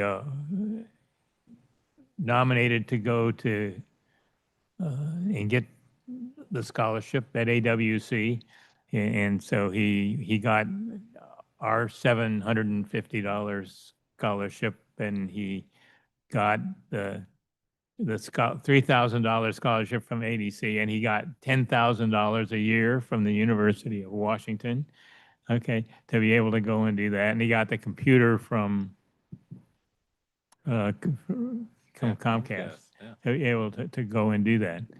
But it brings me back to that first scholarship, the one that we contribute to ourselves as a group.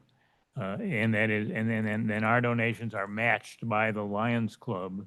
And so with that, even if we have a student who doesn't get the multitude of what essentially our last 3 students have gotten, that we still at least have something for them. Well, the Lions Club did their budgeting work, and they appropriated in their budget $350 to match $350 from us to collect. And so I'm willing to collect it and maybe collect it before the 1st of February instead of as we're going on. But as any of you get to that point to do that, it comes out to be $50 from each of us. It rounds to that. Last year, we did okay in part because 2 former council members who were with us until January made contributions, so we all didn't have to contribute as much as we did before. But we can thought I would mention it, given that the youth council is getting ready to get started again. Thank you, Elijah Stayana.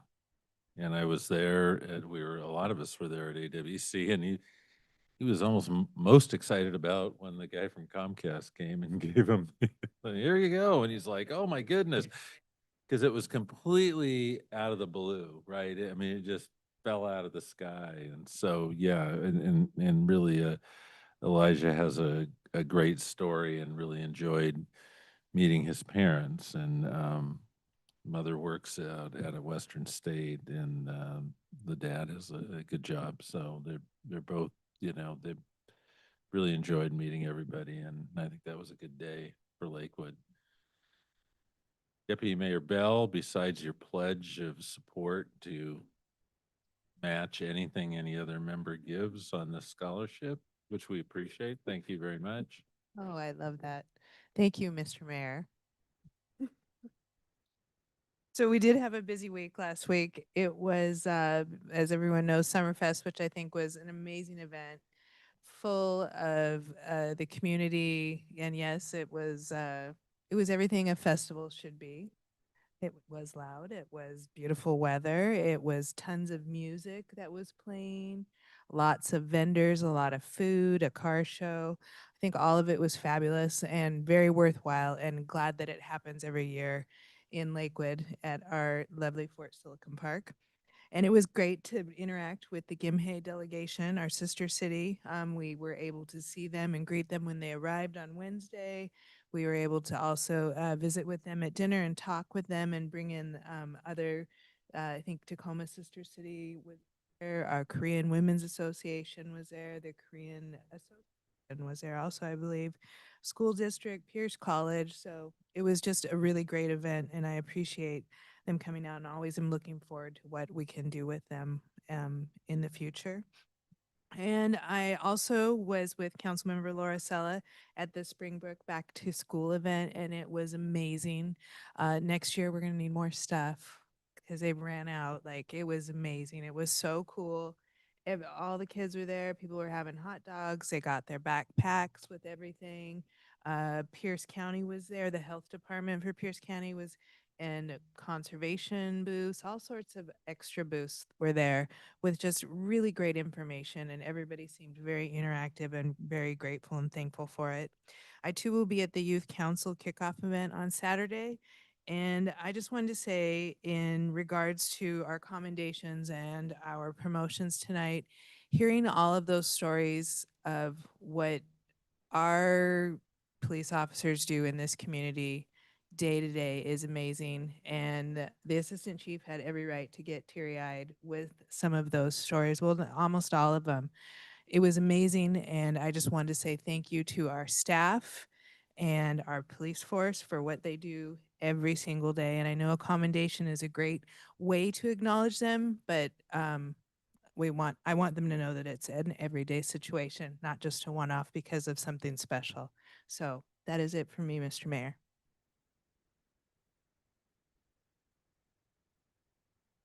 Thank you, Deputy Mayor Bell. I will also, second and third, all the thing that Summerfest went great. Really do appreciate the efforts of all our staff putting that together, and everyone who participated in that. It went extremely well. The weather helped. I mean, it wasn't overly hot. Had a wonderful time with the Gimhe delegation. I really, I'll probably have to write some kind of thank you note or whatever. I was really impressed with the quality of entertainment that they brought. They clearly, and when I was talking to them, they said the performers were really college level performers. They were like going to college to become in dance, right? So they were high level performers. And I'm glad, was worried about it in the morning, and they were a little bit kind of like, because we didn't have that many people there at the international stage, but they were very pleased in the evening. There were a lot of people there, and they got a very warm reception, which they should, because they were very good at what they did. Closing remarks by the vice chair, though, and he told me, he goes, well, since we've been here, we've been in a drought. And he goes, there's one reason the mayor stayed back. I mean, this drought, I guess, is very severe. but since they had come over, it started raining there. And so he just thought it was good luck. So I guess I'll take that, that we're a good luck charm, that it actually started raining there in Gimhe. So, really, really, and I say this and I will admit it. And so I have to have these admissions once in a while. When I came on the council, I had no intention of ever getting involved with the sister cities. I'll tell you that right now. I had no intention. In fact, I was like, if they did go away, no, I just want to do Lakewood stuff. But I got to tell you, when we finish a few days with a delegation like the folks at Gimhe, I see why it's worthwhile, really. It's really gives, I'm happy to give the entertainers an opportunity. Sounds like they had a really good meeting with the KWA in the day. They made mention of that. Don't know what that meant, but they said they had a very good meeting and agreed on some things in principle, it sounds like. So really pleased. I thank the Kims for always helping out and really spending a lot of time and with the delegation along with Connie Coleman. So we should probably work on some recognition of another very successful thing. Looking forward to everything this week.